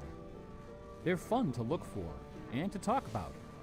And this fact of human psychology has been exploited in computer games since the earliest days. It finds expression in the hidden surprises we call Easter eggs. That's where this ties in, because this is literally an Easter egg. Ha ha ha ha ha. Atari's Stephen Wright is credited with coining this term in the first issue of Electronic Games magazine. The first Easter egg in a commercial computer game appeared in an early Atari 2600 cartridge called, simply enough, Adventure. By a sequence of unlikely movements and obscure manipulations, players could discover a secret room where the words "created by Warren Robinette" appeared in flashing letters. Over the decades, Easter eggs and their evil twin, cheat codes, have become an industry within an industry. Entire magazines and websites are now devoted to their carefully orchestrated game FAQs or game facts. They're part of our toolkit, our basic vocabulary, the language of computer game design. I think most would just call them video may have games been now. the first to refer to hidden surprises as Easter eggs, but we certainly weren't the first to use them. No shit. Painters, composers, and artists of every discipline That's have what you been mean. hiding stuff in their works for centuries. The recent advent of VCRs and Laserdisc players with freeze-frame capability exposed decades of secret Disney erotica. Oh, I know those Thomas controversies. Kincaid, the self-appointed painter of light, amuses himself by hiding the letter N in his works. A number beside his signature indicates how many N's are hidden in each painting. Alright, that's fun. Picasso, I like that. Dali, Raphael, Poussin, and dozens of other painters concealed all kinds of stuff in their paintings. A favorite trick was hiding portraits of themselves, their families, friends, and fellow artists in crowd scenes. El Greco loved dogs, but the Catholic Church forbid him from including any in his sacred paintings. So he hid them, usually within the outlines of celestial clouds. Composer Dmitri Shostakovich chafed under the political censorship imposed by the Soviet Ministry of Culture. Soviet Ministry His of symphonies Culture. and chamber works are loaded with hidden signatures and subversive subtexts, which, had they been recognized, would have sent him to Siberia. Mozart's opera, The Magic I actually know that Flute, one. is filled with Shit. musical allusions to the rituals of the Freemasons, the ancient secret society of which he and his mentor Haydn were members. But the most famous purveyor seems of Easter eggs suspect. is that champion of the late Baroque, the ultimate musical nerd, Johann Sebastian Bach. Fuck. Yeah. Bach was a student of gematria, the art of assigning numeric values to letters of the alphabet. A equals 1, B equals 2, C equals 3, etc. By comparing, sequencing, or otherwise manipulating these numbers, secret messages can be concealed. Oh, because A, B. Bach Yeah. took particular delight in the geometrical numbers 14 and 41. 14 is the sum of the initials of his last name. B equals 2, A equals 1, No, I thought C this was Italian. equals Never mind. 3, and H equals 8. No, I thought this was Italian. 41 is the sum of his expanded initials, J.S. Bach. These two numbers show up over and over again in Bach's compositions. One of the better-known examples is his setting of the chorale Vor deinem Thron. The first line of the melody contains exactly 14 notes, and the entire melody, from start to finish, contains 41. Ha. Clever Another man. of Bach's favorite games was the puzzle canon. A canon is a melody that sounds good when you Sorry. Just checking to make sure nothing interesting is happening. on I've been pinged for something on my Discord. Doesn't look like it though. Let me reopen chat just in case everyone's commented on the boringness that is this, which the answer is a little no. bit out of sync. Frere Jacques and Row, Row, Row Your Boat are familiar examples of simple two-voice canons. But a canon can employ any number of voices, and you don't have to play each voice the same way either. You can change the octave, transpose the key, invert the pitch, play it backwards, or any combination. Finding melodies that make good multi-voice canons is a fussy and difficult art, of which Bach was an undisputed master. Now, in a puzzle canon, the composer specifies the basic melody and the number of voices, but not the relationship of the voices. The student has to figure out the position and key of each voice, and whether to perform them inverted and/or backwards. Bach wrote quite a number of puzzle canons. The most famous, BWV 1076, is part of a fascinating story. One of Bach's students was a fellow by the name of Lorenz Misler, founder of the Society of Musical Science. This elite, invitation-only institution devoted itself to the study of Pythagorean philosophy and the union of music and mathematics. Would you prefer I full cam for the Its duration of the stream? reads like a who's who of German Hi, look, composers, it's full including screen now. Handel, Telemann, and eventually Mozart. Applicants for membership in the society were required to submit an oil portrait of themselves, along with a specimen of original music. All right. With nerdly efficiency, I Society guess, member number 14 decided to combine these admission requirements into a single work. He sat for a portrait with Elias Hausmann, official artist at the court of Dresden. This portrait, which now hangs in the gallery of the town hall in Leipzig, is the only indisputably authentic image of Bach in existence. The Hausmann portrait shows Bach dressed in a formal coat with exactly 14 buttons. In his hand is a sheet of music paper, upon which is written a puzzle canon for 6 simultaneous voices. In 1974, a manuscript was discovered which proved that this canon was the 13th in a series of exactly 14 canons based on the ground theme of the famous Goldberg variations. As if these musical gymnastics weren't enough, Bach liked to hide messages in his compositions by assigning notes to the letters. His initials, B-A-C-H, correspond to the pitch sequence B flat. Yeah, I knew that. So that was going to come into some B play. natural Cool, in cool, German letter notation. Cool. This theme makes its most memorable appearance in the last bars of his final composition, The Art of Fugue, published soon after his death in 1750. The word fugue comes from the Latin fuga, which means flight, as in running away.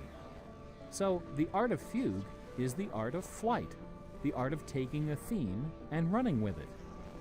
Bach wrote hundreds of fugues, but none as sublime as this sequence of 14.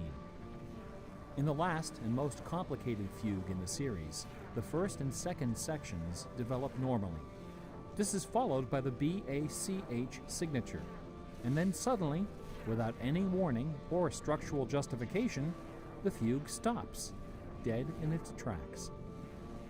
One of the composer's 20 children, his son Carl Philipp Emanuel, claimed that Bach died moments after those last few notes were written.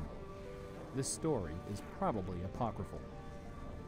The Easter eggs in Bach's music are a pleasant obscurity, known chiefly to professors and students of Baroque and now me, music. and everyone else who played this damn game. In March of 2002, when this lecture was first delivered, those Easter eggs were the talk of the entire classical music industry.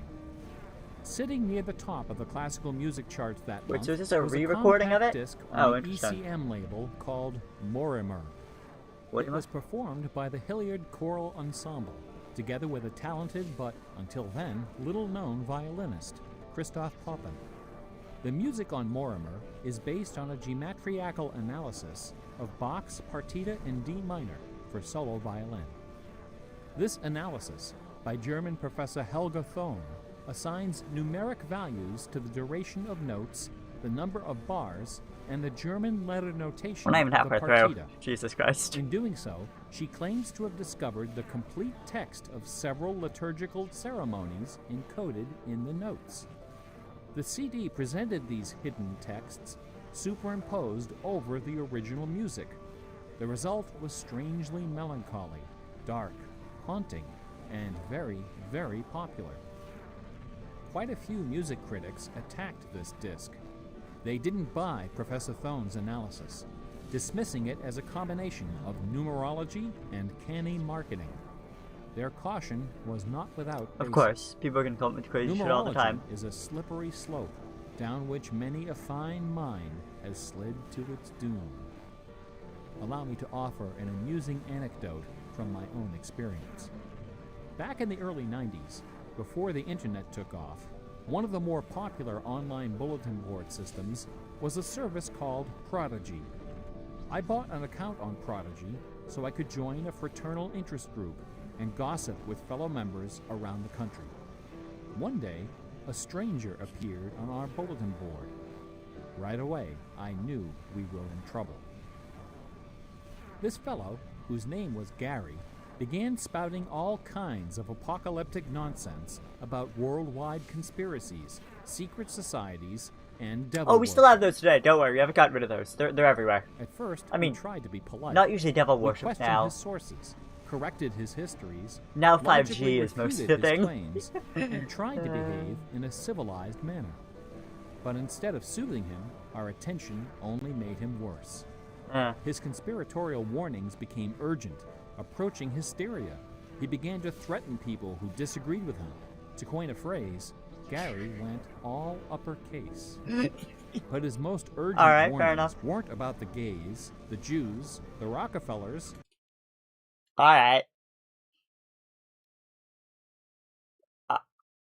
Alright, fair enough.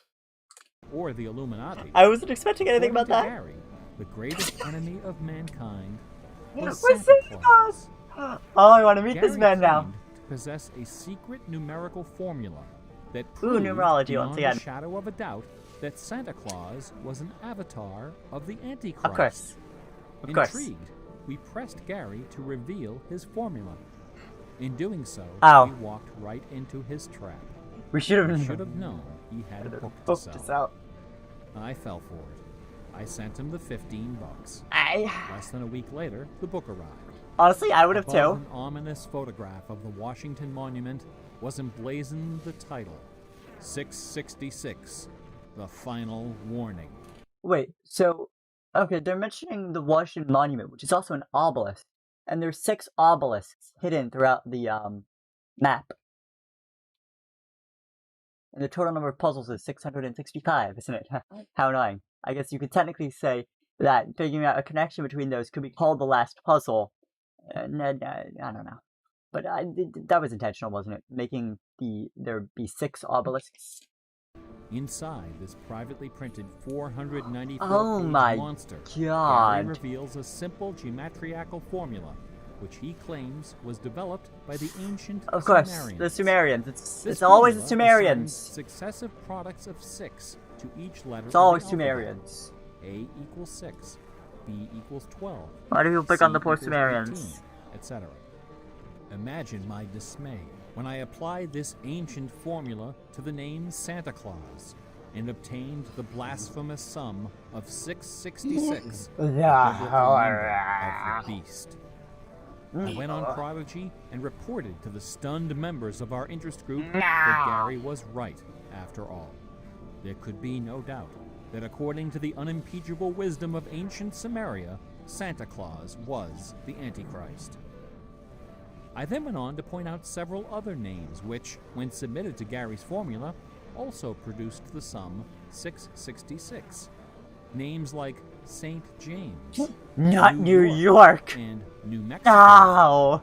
Soon the bulletin board was filled with discoveries like computer, Boston tea, and And- most sinister of all, sing karaoke.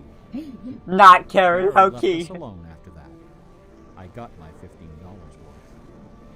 But Gary is hardly the first person to connect secret codes to the Bible. People have been looking for Easter eggs in the Bible for hundreds of years. The Hebrew mystical tradition of Kabbalah can be described as a geometriacal meditation on the Pentateuch, the first 5 books of the Old Testament. The advent of computers has made the application of numerology to the Bible fast and efficient. Oh, how pleasant. The latest spate of Bible searching was instigated by a book published in 1998 by Michael Drosnin, a former Wall Street Journal reporter. Damn them. His book, The Bible Code, applied a skip cipher in which every nth character in a text is combined to form a message. Buddy. If you can't do... Okay. I feel like the ultimate rule of numerology of anything old should be, if you have to use a computer to do it, it wasn't intentional. Because anything invented before the computer that you needed a computer to do it, probably not intentional. Also, with how big the Bible is, sheer statistics tell us that eventually a coherent phrase would be formed. Eventually. By applying his skip cipher to the Hebrew text of the Old Testament, Drosnin claimed to have discovered predictions of World War II, the Holocaust, Hiroshima, the assassination of Yitzhak Rabin and both Kennedys, the moon landing, Watergate, the Oklahoma City bombing, the election of Bill Clinton, of course, the Bill death of Clinton. Princess Di, and the comet that collided with Jupiter. He also found predictions of a giant earthquake in LA, a meteor hitting the Earth, and nuclear Armageddon, all scheduled to occur before the end of the last decade. The Bible Code spent many weeks on the... Now, I'll say this. I will say this. If the Bible Code said that Bill Clinton will be elected on November... When elections happen? 2 elections happen. 21st? I should know this. I really should.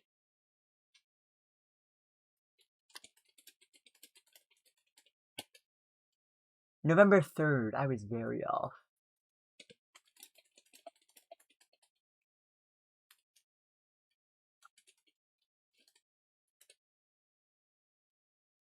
(1992) when he was elected.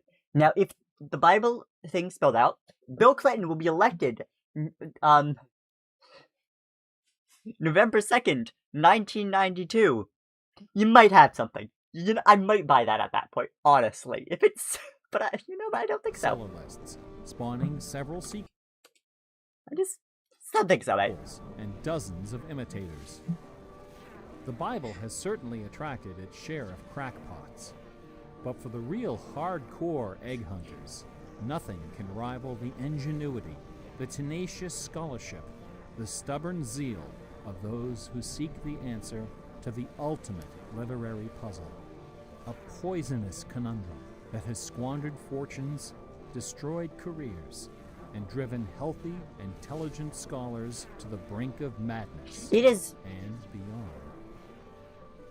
Who wrote? It is interesting how we got from the concept of Easter eggs and something as simple as Easter eggs to now the all the way to the Bible, and without making any major jumps. So the props to him for writing such a solid script in that front. Also, this is gonna be a really short stream because as soon as this movie is done, I'm gonna give my final thoughts on the game before making a review and end the stream there and get to work on the videos I actually have to catch up on editing. The review will probably come after 2 videos. 2 videos on the analysis channel are released because, frankly, I need to get those done first. They've been sitting on the backlog. Anyways, back to who wrote Shakespeare. Shakespeare. The essays and books devoted to the Shakespeare authorship problem are sufficient to fill a large What do you define as a library. large library? Several such libraries actually exist. Okay, well I guess the ones that exist Not even count. a day-long tutorial much less an hour lecture, can begin to do justice to this complex, bizarre, and dangerously tantalizing story. Nevertheless, for the unacquainted, I will attempt to summarize the issue in a few paragraphs. Fair enough. The undisputed facts of Shakespeare's life and career could be scribbled on the back of a cocktail napkin. We know for a fact that a man named William Shakespeare was born in 1564 in or around the village of Stratford upon Avon. We know that he had a wife and at least 3 children. We know he bought property in Stratford, was involved in several lawsuits with his neighbors, and died there in Didn't know about that. 1616, aged 52. We also know that during those same years, a man with a last name similar to Shakespeare worked as an actor on the London stage, eventually becoming co-owner of some of the theaters there. We also know that about the same time, a number of most excellent poems and plays were published in London under the name Shakespeare. We do not know for a fact that the landowner in Stratford and the actor in London with a similar last name were one and the same man. We do not know for a fact that either man had anything to do with the poems and the plays. All we know is that those poems and plays have, in the 400 years since their composition, come to be regarded as a pinnacle of Western culture. The works attributed to Shakespeare appear to have been written by a man or woman who knew something about just about everything. They're filled with references to mythology and classic literature, games and sports, war and weapons of war, ships and sailing, the law and legal terminology, court etiquette, statesmanship, horticulture, music, Let's see where this is going. astronomy, No one person medicine, could have written all of falconry, these. Right. and, of course, theater. Therein lies the problem. No. How could a farmer's son of uncertain schooling, from a mostly illiterate country village, a man of practically no account at all, wield such encyclopedic learning, with so much eloquence and wit, so much wisdom and human understanding? For the first 150 years, nobody questioned the traditional history of the bard. That is fair. Then, in the late 18th century, Reverend James Wilmot, a distinguished scholar who lived just a few miles north of Stratford, decided to write a biography of the famous playwright. I'm assuming it was like Dr. a Wilmot page long. believed that a man as well educated as Shakespeare must have owned a fairly extensive library, despite the fact that not a single book or manuscript is mentioned in his will.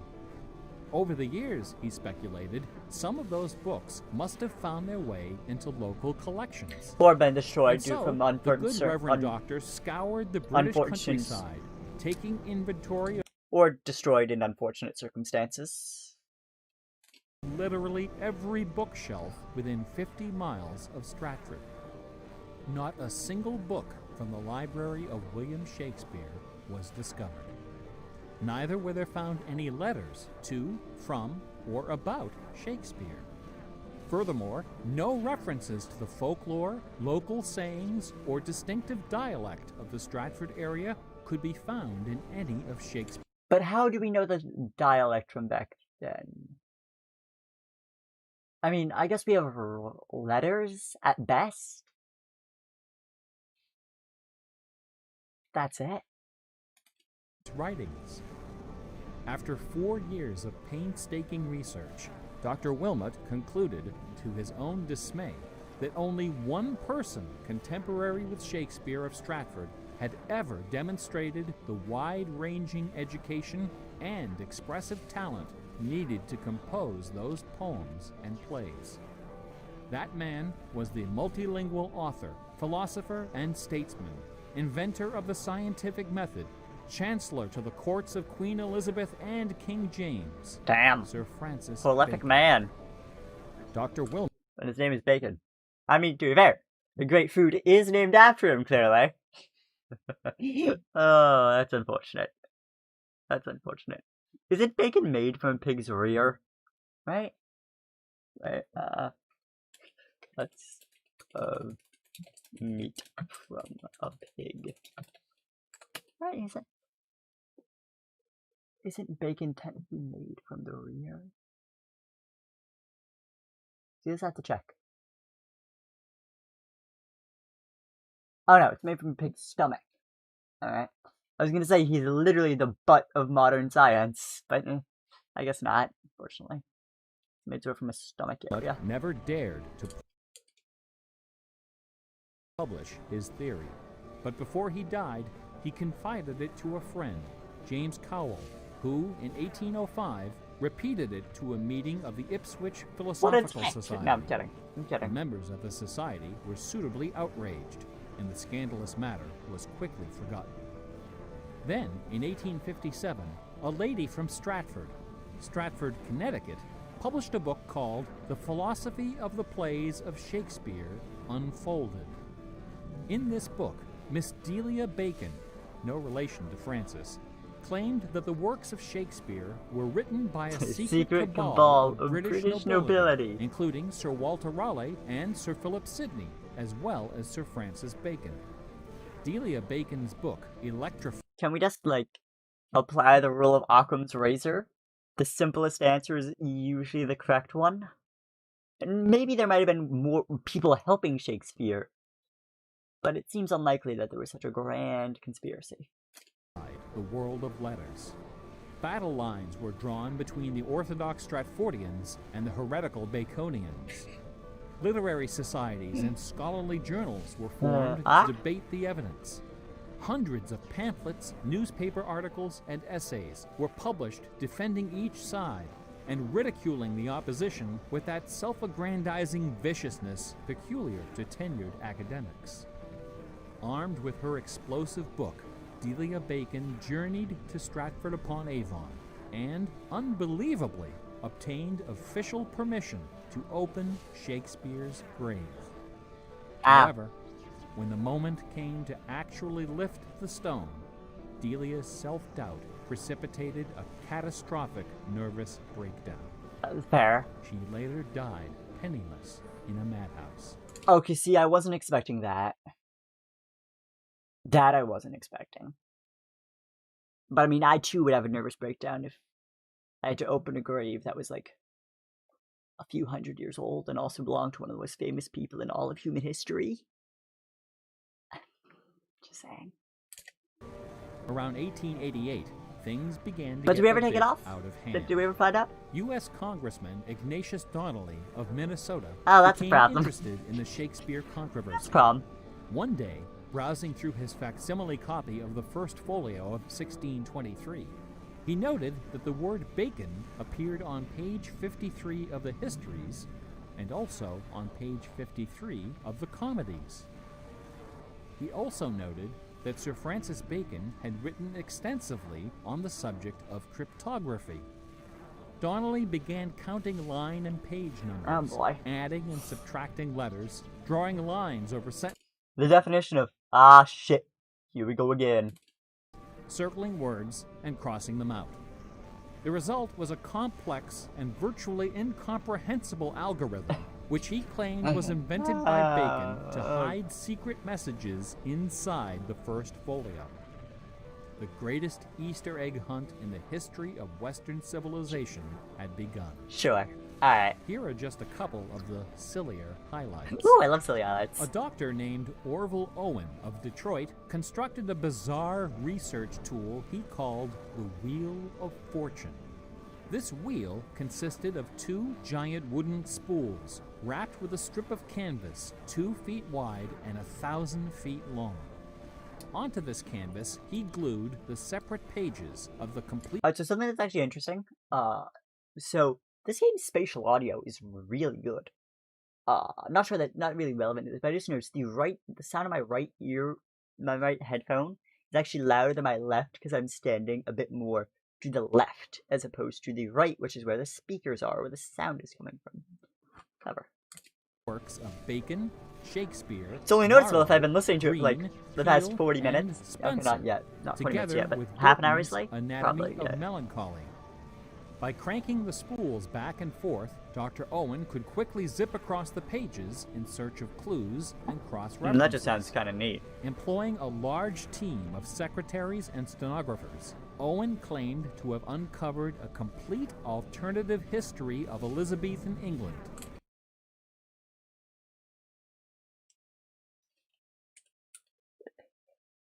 Yes.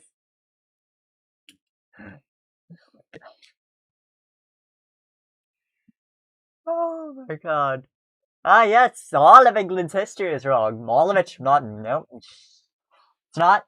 It's much more reasonable than any other explanation you could come up with. The thing that I came up with is right, and all of English history was wrong. All of it, just all few hundred years of it. No. The random thing I found, that is what's right. Genius, just truly a modern day genius. That wasn't in modern day. You know what I mean. As well as several entirely new Shakespeare plays and sonnets. Of course. Listen to this hidden verse, supposedly penned by the mighty bard himself, which inspired Dr. Owen to build his Wheel of Fortune. Take your knife, and cut all our books asunder, and set the leaves on a great firm wheel, which rolls and rolls, and turning the fickle rolling wheel, throw your eyes upon Fortune, that goddess blind, that stands upon a spherical stone, that turning and inconstant rolls in restless variation. After publishing 5 thick volumes of this rubbish, Owen announced the discovery of an anagram. I'd hate to tell Mr. Owens this, other than every other part that's probably wrong. Does that sound like Olden English to you? Does that really sound like Olden English? I'm just saying. Indicating that Bacon's original manuscripts were buried near Chepstow Castle on the River Wye. Owen spent the next 15 years and thousands of dollars excavating the bed of the river with fucking boat rich crews and high explosives. He died before anything was found. A fellow named Arnsberg. Theoretically, if there was anything, he probably blew it up. At some point. Did you not consider that high explosive would just go boop? The thing that I was looking for doesn't exist anymore. Just blew it up. Fuck. Wrote an entire book based on the analysis of the significance of a suspicious crack in the tomb. Was that Bacon's satire mother. or serious? A Ray of Sanity finally appeared. Oh, it wasn't in satire. 1957. I'll be honest. If that one, the entire book about the suspicious crack was satire, that is some of the best goddamn satire I've ever heard. And I haven't even read it yet. It probably wasn't. But God, would that be some good satire. To those familiar with the science of cryptology, the name William Friedman needs little introduction. No. During World War II, Colonel I would Friedman like was that. the head of the U.S. Army's Cryptoanalytic Bureau. He is credited with cracking the Japanese Empire's most sensitive cipher. After the war, the colonel decided to apply his expertise to the study of the Shakespeare ciphers. He interviewed several of the experts in the field and prepared a detailed scientific analysis, It was a field. which he published under the title The Shakespeare Ciphers Examined. His conclusion? In a word, bunk. According to the standard. I hope he used that exact phrase. I really hope he used that exact phrase. Hell, even better, if the book just said that. So the whole book, you open it, and it started with bunk. It's all bunk. And then continued to explain why. But started with maybe the first 3 pages, like you flip past, it was empty, and just like bunk. Who the fuck ever bought this shit? Of cryptologic science, not one of the hidden messages purportedly discovered in Shakespeare's works was plausible. Thank you. The rules used to extract these messages from the texts were non-rigorous, wildly subjective, and unrepeatable by anyone except the original decipherer. The people involved were not being dishonest. They were channeling their preconceptions. They were trapped in a labyrinth of delusion, mining order from chaos. Anglers in a lake of darkness. Lear, Act 3, Scene 6. You would think that Friedman's cold and ruthless exposure would be enough to silence the heretics once and for all. Not a chance. When is it ever? When is it ever enough to shut people up? You know, like, no matter how thoroughly you fucking debunk people, they just keep coming back with newer and somehow crazier concepts than before. Which is just humanity. Oh, humanity is fucking insane, man. Oh. The books and TV specials and websites and conferences and doctoral dissertations keep right on coming. I should point out that the Shakespeare authorship issue is not only the preoccupation of cranks and weirdos. Sure seems that A substantial number of respected authors and Shakespeareans have expressed serious doubts about the traditional origin of the plays. I don't doubt that. That seems... The list includes Nathaniel Hawthorne, Ralph Waldo Emerson, Walt Whitman, Henry James, Sam Clemens, Sigmund Freud, Orson Welles, and Sir John... Okay, but should we really trust Freud on anything? He's a bit of a wackadoobie. Okay, a lot of a wackadoobie. He might have had some interesting ideas, but let's be honest. A lot of what he said was, in a word, bunk. John Gielgud. Living skeptics include the artistic director of the New Globe Theatre, Mark Rylance, Michael York, Derek Jacobi, Kenneth Branagh, and even that most revered and scholarly of contemporary Shakespearean actors. Not Keanu Reeves. Not Keanu Reeves. This is a wholesome Reddit 100 moment.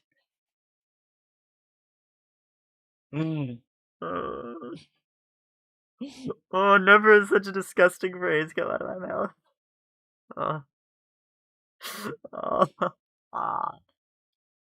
Oh, the hair.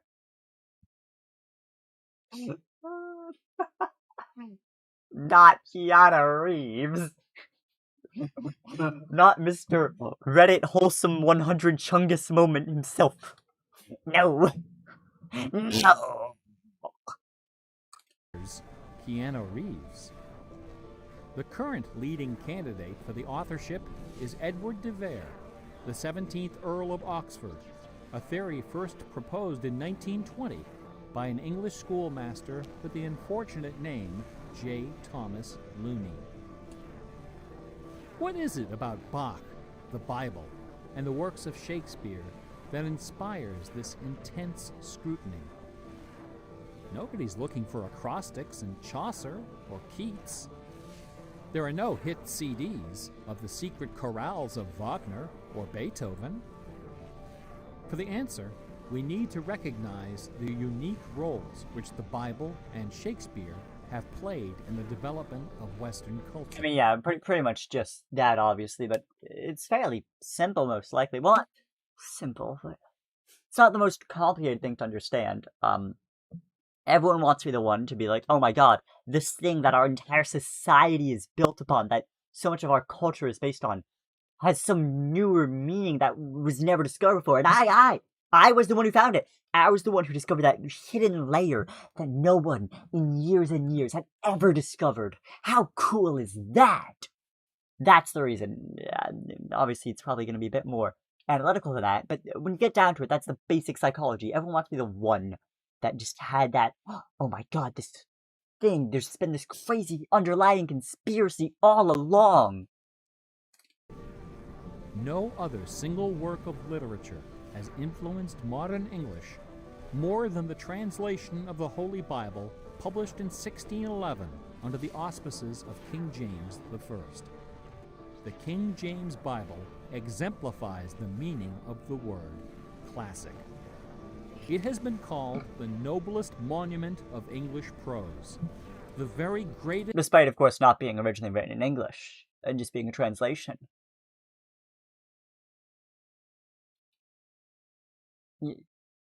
Yeah. Just a note. Footnote. Achievement of the English language. It has served as an inspiration for generations of poets, dramatists, musicians, politicians, and orators. Countless people have learned to read by repeating the phrases in this, the only book their family possessed. That kind of hurts. I mean, to be fair, Our learn to read by it constitutions isn't bad. and our laws have been profoundly shaped by its cadences and imagery. But even the glory of the King James Bible, compiled by a committee of 46 editors over the course of a decade, Ah, there it is, okay. pales before the dazzling legacy of the Swan of Avon. The lowest estimate of Shakespeare's working vocabulary is 15,000 words, more than 3 times that of the King James Bible, and twice the size of his nearest competitor, John Milton. His poems and plays were written without the aid of a dictionary or a thesaurus. They didn't exist yet. It was all in his head. When Shakespeare had a thought for which Elizabethan English had no word. Okay, that is kind of what I was gonna say. Damn. Man speaks faster than I could think. Damn him. Like, some of those words could have been coined and invented by him. It was early on enough. I guess the only other way to check would be to cross-compare every letter ever that we have from back then and check its date and if that word existed beforehand. Even then, weird coincidences happen. And it wasn't used in the same way. He invented one. The Oxford English Dictionary lists hundreds of everyday words and phrases which made their first appearance in the pages of the Bard. Addiction, alligator, assassination, bedroom, critic, dawn, design, dialogue, employer, film, glow, gloomy, gossip, hint, hurry, investment, lonely, luggage, manager, switch, torture, transcendence, wormhole, zany. Hamlet alone contains nearly 40 of these neologisms. So that really... Who today would have this audacity, this giddy exuberance of invention? Only one other English author even approaches Shakespeare's facility for coining new words. Sir Francis Bacon. Sir Francis Bacon. Are we gonna say that Bacon In was the from modern Shakespeare? era, the record holder is Charles Dodgson. Are we gonna say it's Bacon is Shakespeare? Let me check the Sir Francis Bacon. When was he alive? 1561, died 1626. William Shakespeare. Well, they were alive at the same time. Died around about 10 years apart. Died literally 10 years away from each other. Alright. Fair enough. I mean, not the most far-fetched. Still far-fetched, but it's not the most far-fetched theory. Better known as Lewis Carroll, who, interestingly, also happens to be the second most quoted author in English, after Shakespeare. Everyone has been profoundly molded by the influences of the King James Bible and Shakespeare.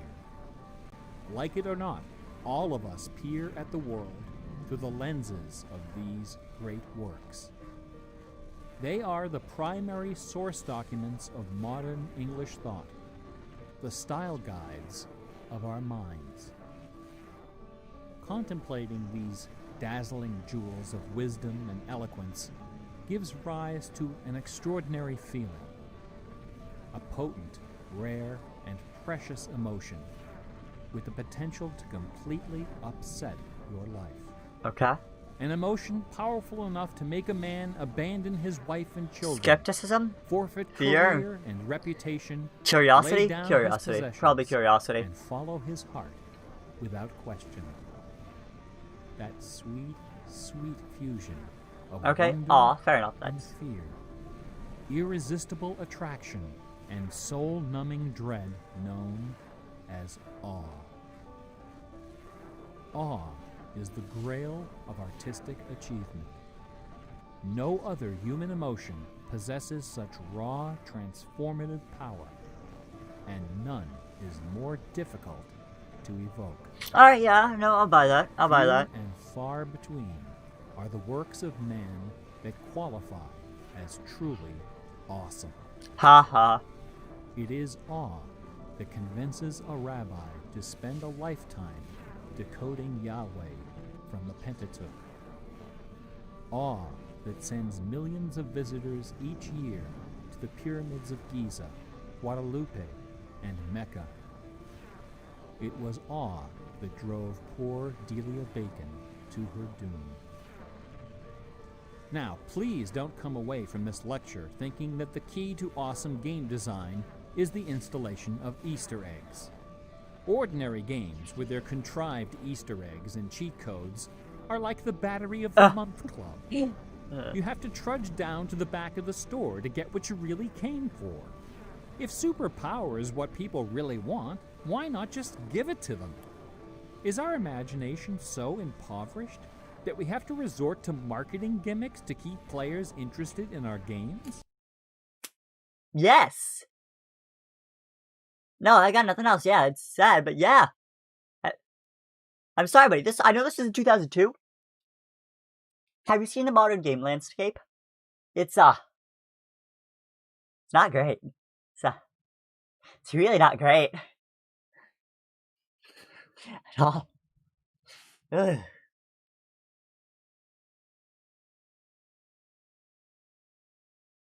Anyways, back to the video. Awesome things don't hold anything back.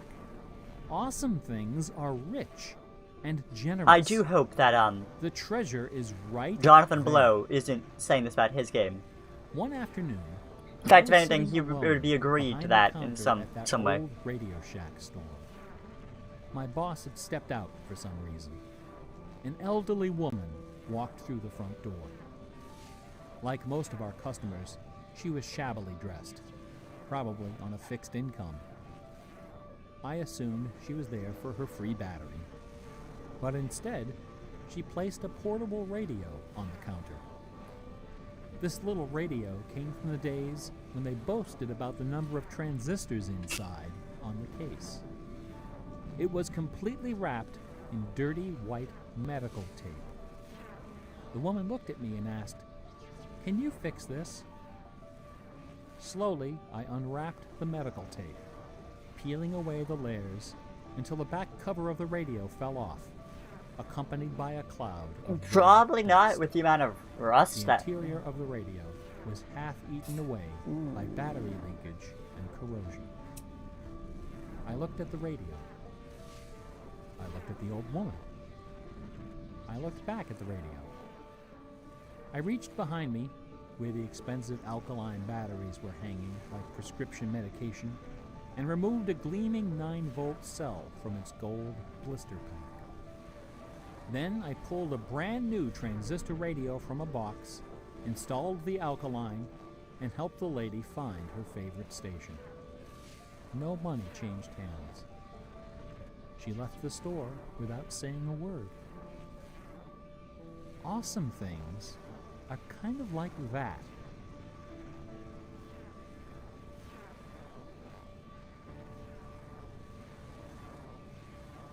Bach offered his students very specific insight into the source of awe. In addition to BACH, 2 other sets of initials are also associated with Bach's music. These initials are not hidden in the notes. Instead, they're scrawled right across the top of the manuscript for the whole world to see. The initials are SDG and JJ. SDG stands for the Latin phrase Sole Deo Gloria, to the glory of God alone. JJ stands for Jesu Juva, help me, Jesus. Bach wrote all of his great masterpieces sub specie aeternitatis, under the aspect of eternity. He did not compose only to please his sponsors or to win the approval of an audience. His work was his worship. Is Bach Jonathan Blow once comparing wrote, himself to Bach? "Music should have no other end and aim than the glory of God." Blow. Jonathan Blow. Are you comparing yourself to Bach in this case? I know the game received a lot of criticism for similar reasons, but is that really what you're doing? That just seems, frankly, for lack of a better term, pretentious, if so. I mean, this is the longest of the things by far. But or is this just supposed to be another perspective on life, as the other movies were? I don't know. I genuinely don't. And the recreation of the soul. Where this is not kept in mind, there is no true music, but only an infernal clamor and ranting. Okay, first off, that was savage as shit. The name of the power that moves you is not important. What is important is that you are moved. Awe is the foundation of religion. No other motivation can free you from the limits of personal achievement. Nothing else can teach you the art of flight. Computer games are barely I would 40 disagree years old. ultimately. Only a few words in our basic vocabulary have been established. A whole dictionary is waiting to be coined. The slate is clean.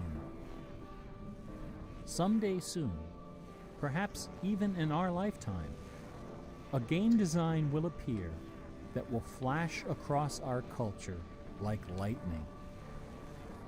It will be easy to recognize. It will be generous, giddy with exuberant inventiveness. Scholars will pick it apart for decades. Oh, perhaps even just Super Mario centuries. Brothers. It will be something wonderful. I mean- something terrifying. Something awful. I guess we could compare that to something like The Last of Us at this point.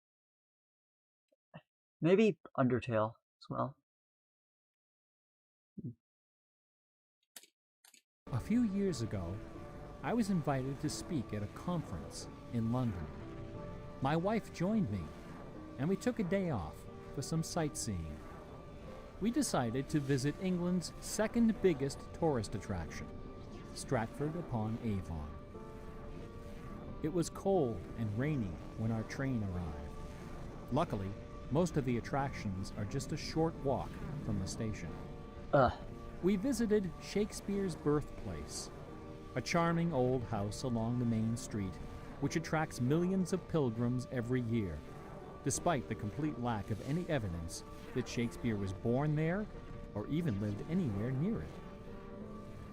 We went past the school where Shakespeare learned to read and write, although no documents exist to prove his attendance. We visited Anne Hathaway's cottage, the rustic country farm where his wife spent her childhood, although no record shows anyone by that name ever having lived there. Finally, we came to the one location undeniably associated with Shakespeare, Trinity Parish Church, on the banks of the River Avon, where a man by that name is buried. This beautiful church is approached by a long walkway between rows of ancient gravestones, shaded by tall trees. The entrance door is surprisingly tiny. No cameras are allowed inside. The interior is dark and quiet. Despite the presence of busloads of tourists, the atmosphere is hushed and respectful. A few people are seated in the pews, deep in prayer. Interesting. An aisle leads up the center of the church. The left side of the altar is brightly illuminated. On the wall above is a famous bust of the bard, quill in hand, gazing serenely at the crowd of pilgrims. On the floor beneath, surrounded by bouquets of flowers, at the very spot where Delia Bacon lost her mind, the gravestone of William Shakespeare bears this dire warning. Good friend, for Jesus' sake, forbear to dig the dust enclosed here. Blessed be the man who spares these stones, and cursed be he that moves my bones. Chilling line, admittedly. Every year, 3 million pilgrims arrive from every nation on earth to approach this stone and consider the likeness of a man whose body of work can only be described as awesome. By contrast, the right side of the altar is dark and featureless. Nobody of any consequence is buried there. The only point of interest is a wooden case of simple design, carved of dark oak. Inside the case, sealed beneath a thick sheet of glass, lies a large open book. A plaque on the case identifies this book as a first edition of the King James Bible, published in 1611, when Shakespeare was 46. Not many pilgrims visit this side of the altar. Most of those that do simply glance at the book, read the plaque, and move along. Don't blame him. A few, more observant, note that the Bible happens to be opened to a page in the Old Testament, the book of Psalms, chapter 46. In a book which was translated by 46 people. Okay, how far down the rabbit hole are we going? How far is the rabbit hole going to go? We'll find out. No explanation is given for this particular choice of pages. For the initiated, none is necessary. If you are of inquisitive bent, if you are intrigued by English history and literature, if you value your peace of mind, Haven't had that in a while. open your ears now. Also, that wouldn't help In because the that would year just 1900, a scholar make noticed me something hear it more. about the King James translation of Psalm 46. Something terrifying. Something wonderful. Alright. The 46th word from the beginning of Psalm 46 is And the last one is shake. fear, right? We're doing this. The 46th Yeah, okay, word cool. from the end is spear. Cool. There are only 2 possibilities here. Either this is the finest coincidence ever recorded in the history of world literature, or it is not. The Earth revolves around only one sun and has only one moon. The moon happens to be 400 times smaller than the sun. The sun happens to be 400 times farther away. And the apparent paths of the moon and sun in our sky happen to intersect exactly twice every month. Which means that every now and then, at long yet precisely predictable intervals, the lunar disk slips across the face of the sun and just barely conceals it for a few wonderful, terrible minutes. A fine coincidence, no? In June of 1977, a little man with divergent eyes and a talent Ah, for that mystery phrase was used earlier, wasn't it? ascended a Who's it hilltop used to in describe? the British village of Ampthill. I'll have to check. At the summit of this hill is a tall, slender cross, a memorial to Catherine of Aragon, the first wife of Henry VIII. The sun, high in the south, cast the shadow of the cross upon the grassy hillside. At exactly 12 noon, the man removed from his pocket a bar magnet. He turned the magnet so its north pole was facing south, and buried it under the shadow of the cross. 2 years later, a few hours before the publication of his first book, the man returned to that hillside, this time in the dead of night. He used a compass to locate the magnet he had buried.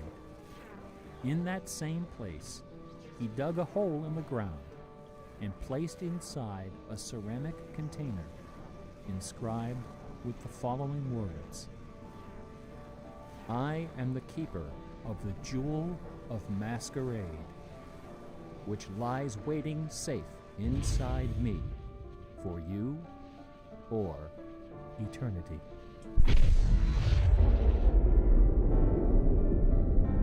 So that's how it tied all back together, huh? And now it's an eclipse.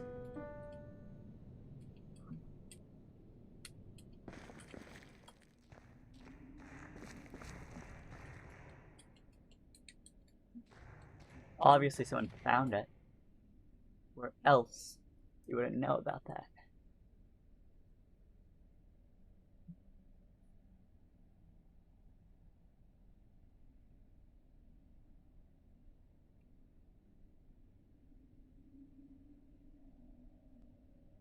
So first, something of note is the astounding design that goes into this world. This right here, which I believe is just a sound system. Yeah, there's the speakers, it's a sound system. But one of them is broken. But if you look right here, these were electrical wires, and that was probably, yeah, one's connected to that, but exploded. Is what makes there. Oh shit, wait, what's here? Presented, got it. I mean, the world design of this feels oddly natural for the most part. It's interesting.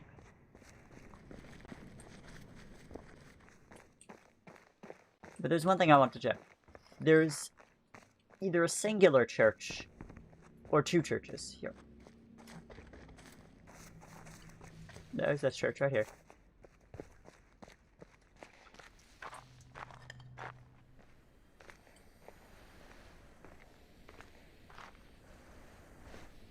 I can see nothing of similarity to the church described, but it wouldn't seem unlikely to have included a reference to that church in a way.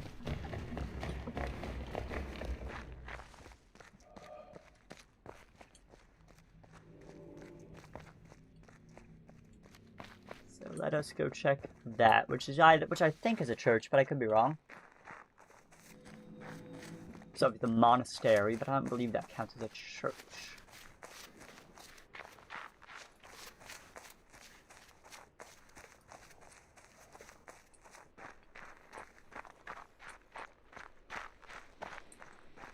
But this game, I guess to do my wrap-up thoughts, I have complicated feelings for it, I guess you could say.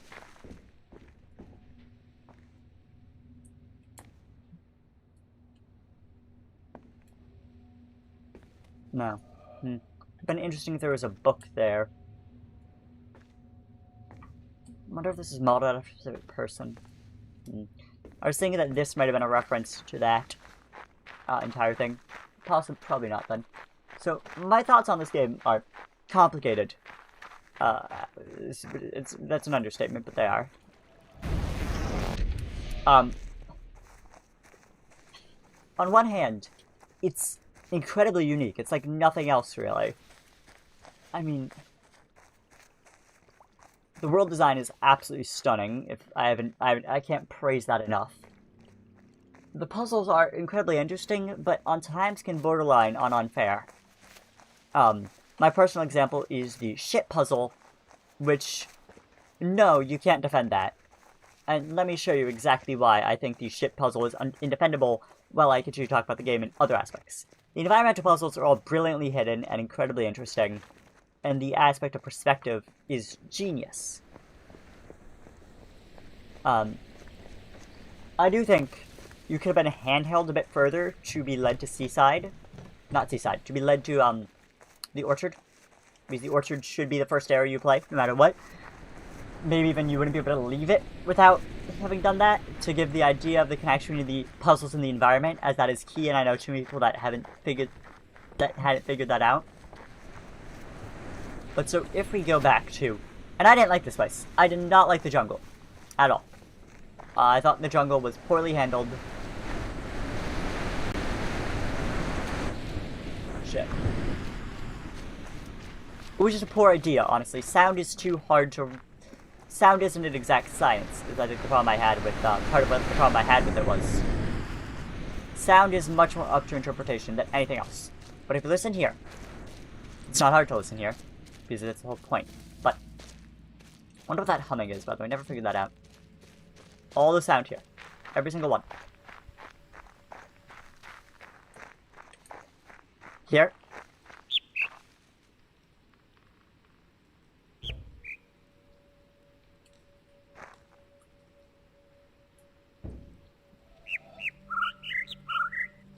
Notice how there's a variety of birds making noise there? All the birds, other than the one bird that you've been listening to this whole time, were distractions. That's all they were. Meant to take away from your ability to hear the sound. Same with any sounds here. Any noise that wasn't the original bird was a distraction. That's all it was. You couldn't decipher anything from it. It wouldn't help you in any way. It was there to make it harder. Alright? But the ship, as it's been explained to me through the 3 different sources I checked, breaks those rules. And for those who know, you already know, but I'm going to explain it here anyways. But, I think my favorite ideas were stuff like this, the color maze, for example. Anything that required you to make use of the environment was more interesting. I also really loved the just raw puzzle aspect. But that could have been accomplished on anything. Mind you, I don't know if the genius of these puzzles could have been replicated, because some of these puzzles are so goddamn clever. And I can't praise that enough.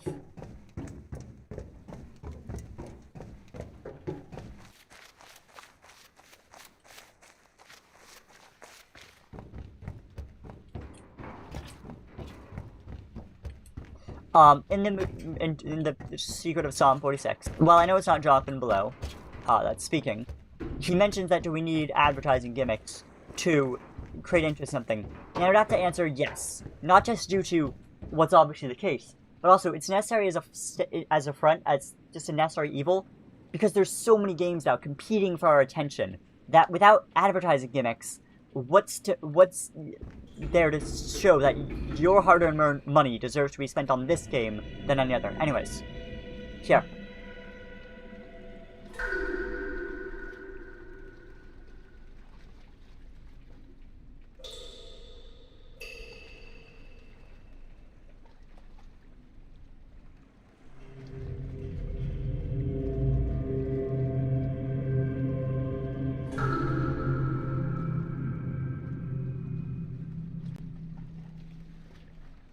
Now that you've heard all those sounds, right, it might not be the most intuitive thing that it's a sound puzzle, but once you think about it, it is obviously a sound puzzle, because there's no sounds like that in the game.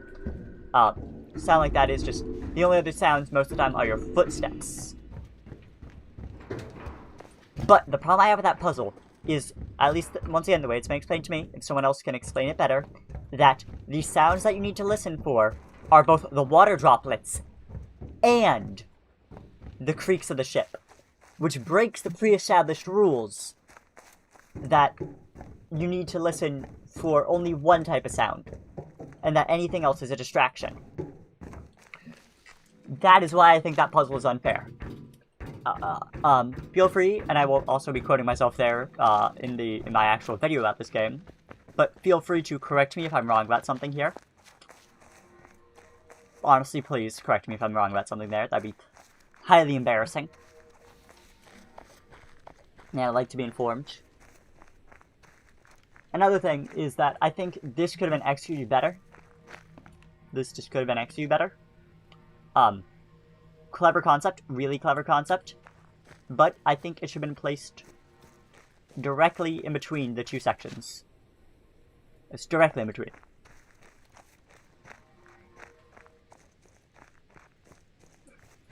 To further highlight the contrast between the two areas. This makes it incredibly hard to realize, at least for me, that that you need to take the ideas of the two areas and put them together. And this idea is never explored anywhere else, only in this area in the game, in that area. That, like, combining two sets of the same thing, two different rule sets, was necessary there. One of avoidance and one of following. I don't know if that was the best construed.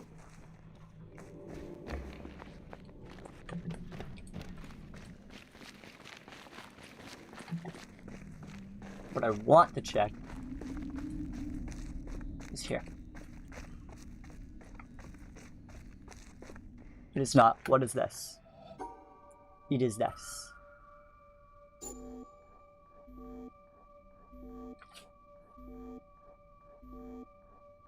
Fuck.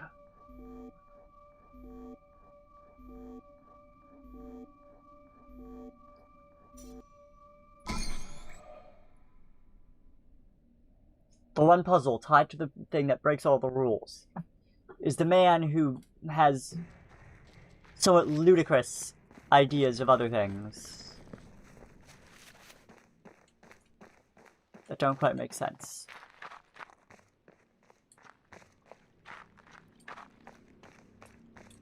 Also, wow, that popping was really bad. Like, really bad. But, interesting.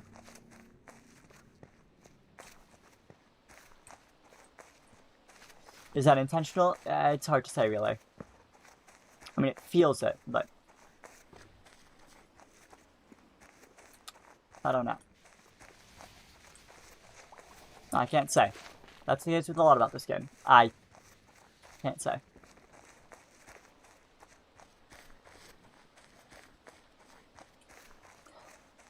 I hope I get my thoughts more together about it by the time I put out the review. Because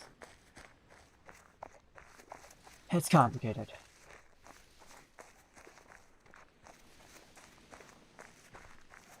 The game is messy.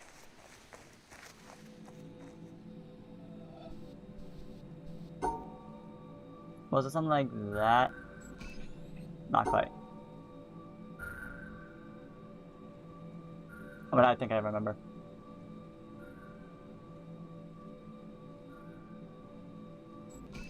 Not quite, one moment.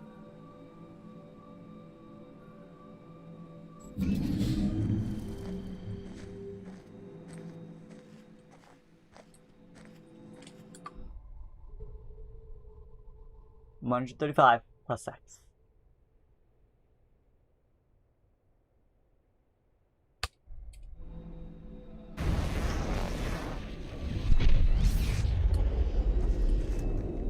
The only way to close off this game is just to go back to the very beginning.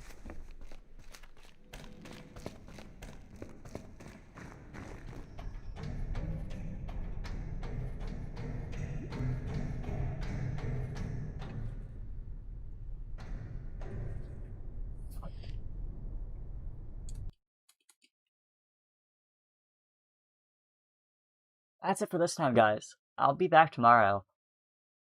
I guess I should somewhat explain my schedule for everyone who's watching this. I usually just do, I don't have like a strict schedule. It's just, I tend to 3 days on, 2 days off, 3 days on, 2 days off, just to keep myself with somewhat of a schedule without overstraining myself. But I might, I don't know. I'll see. I'll see you all next time. Adios.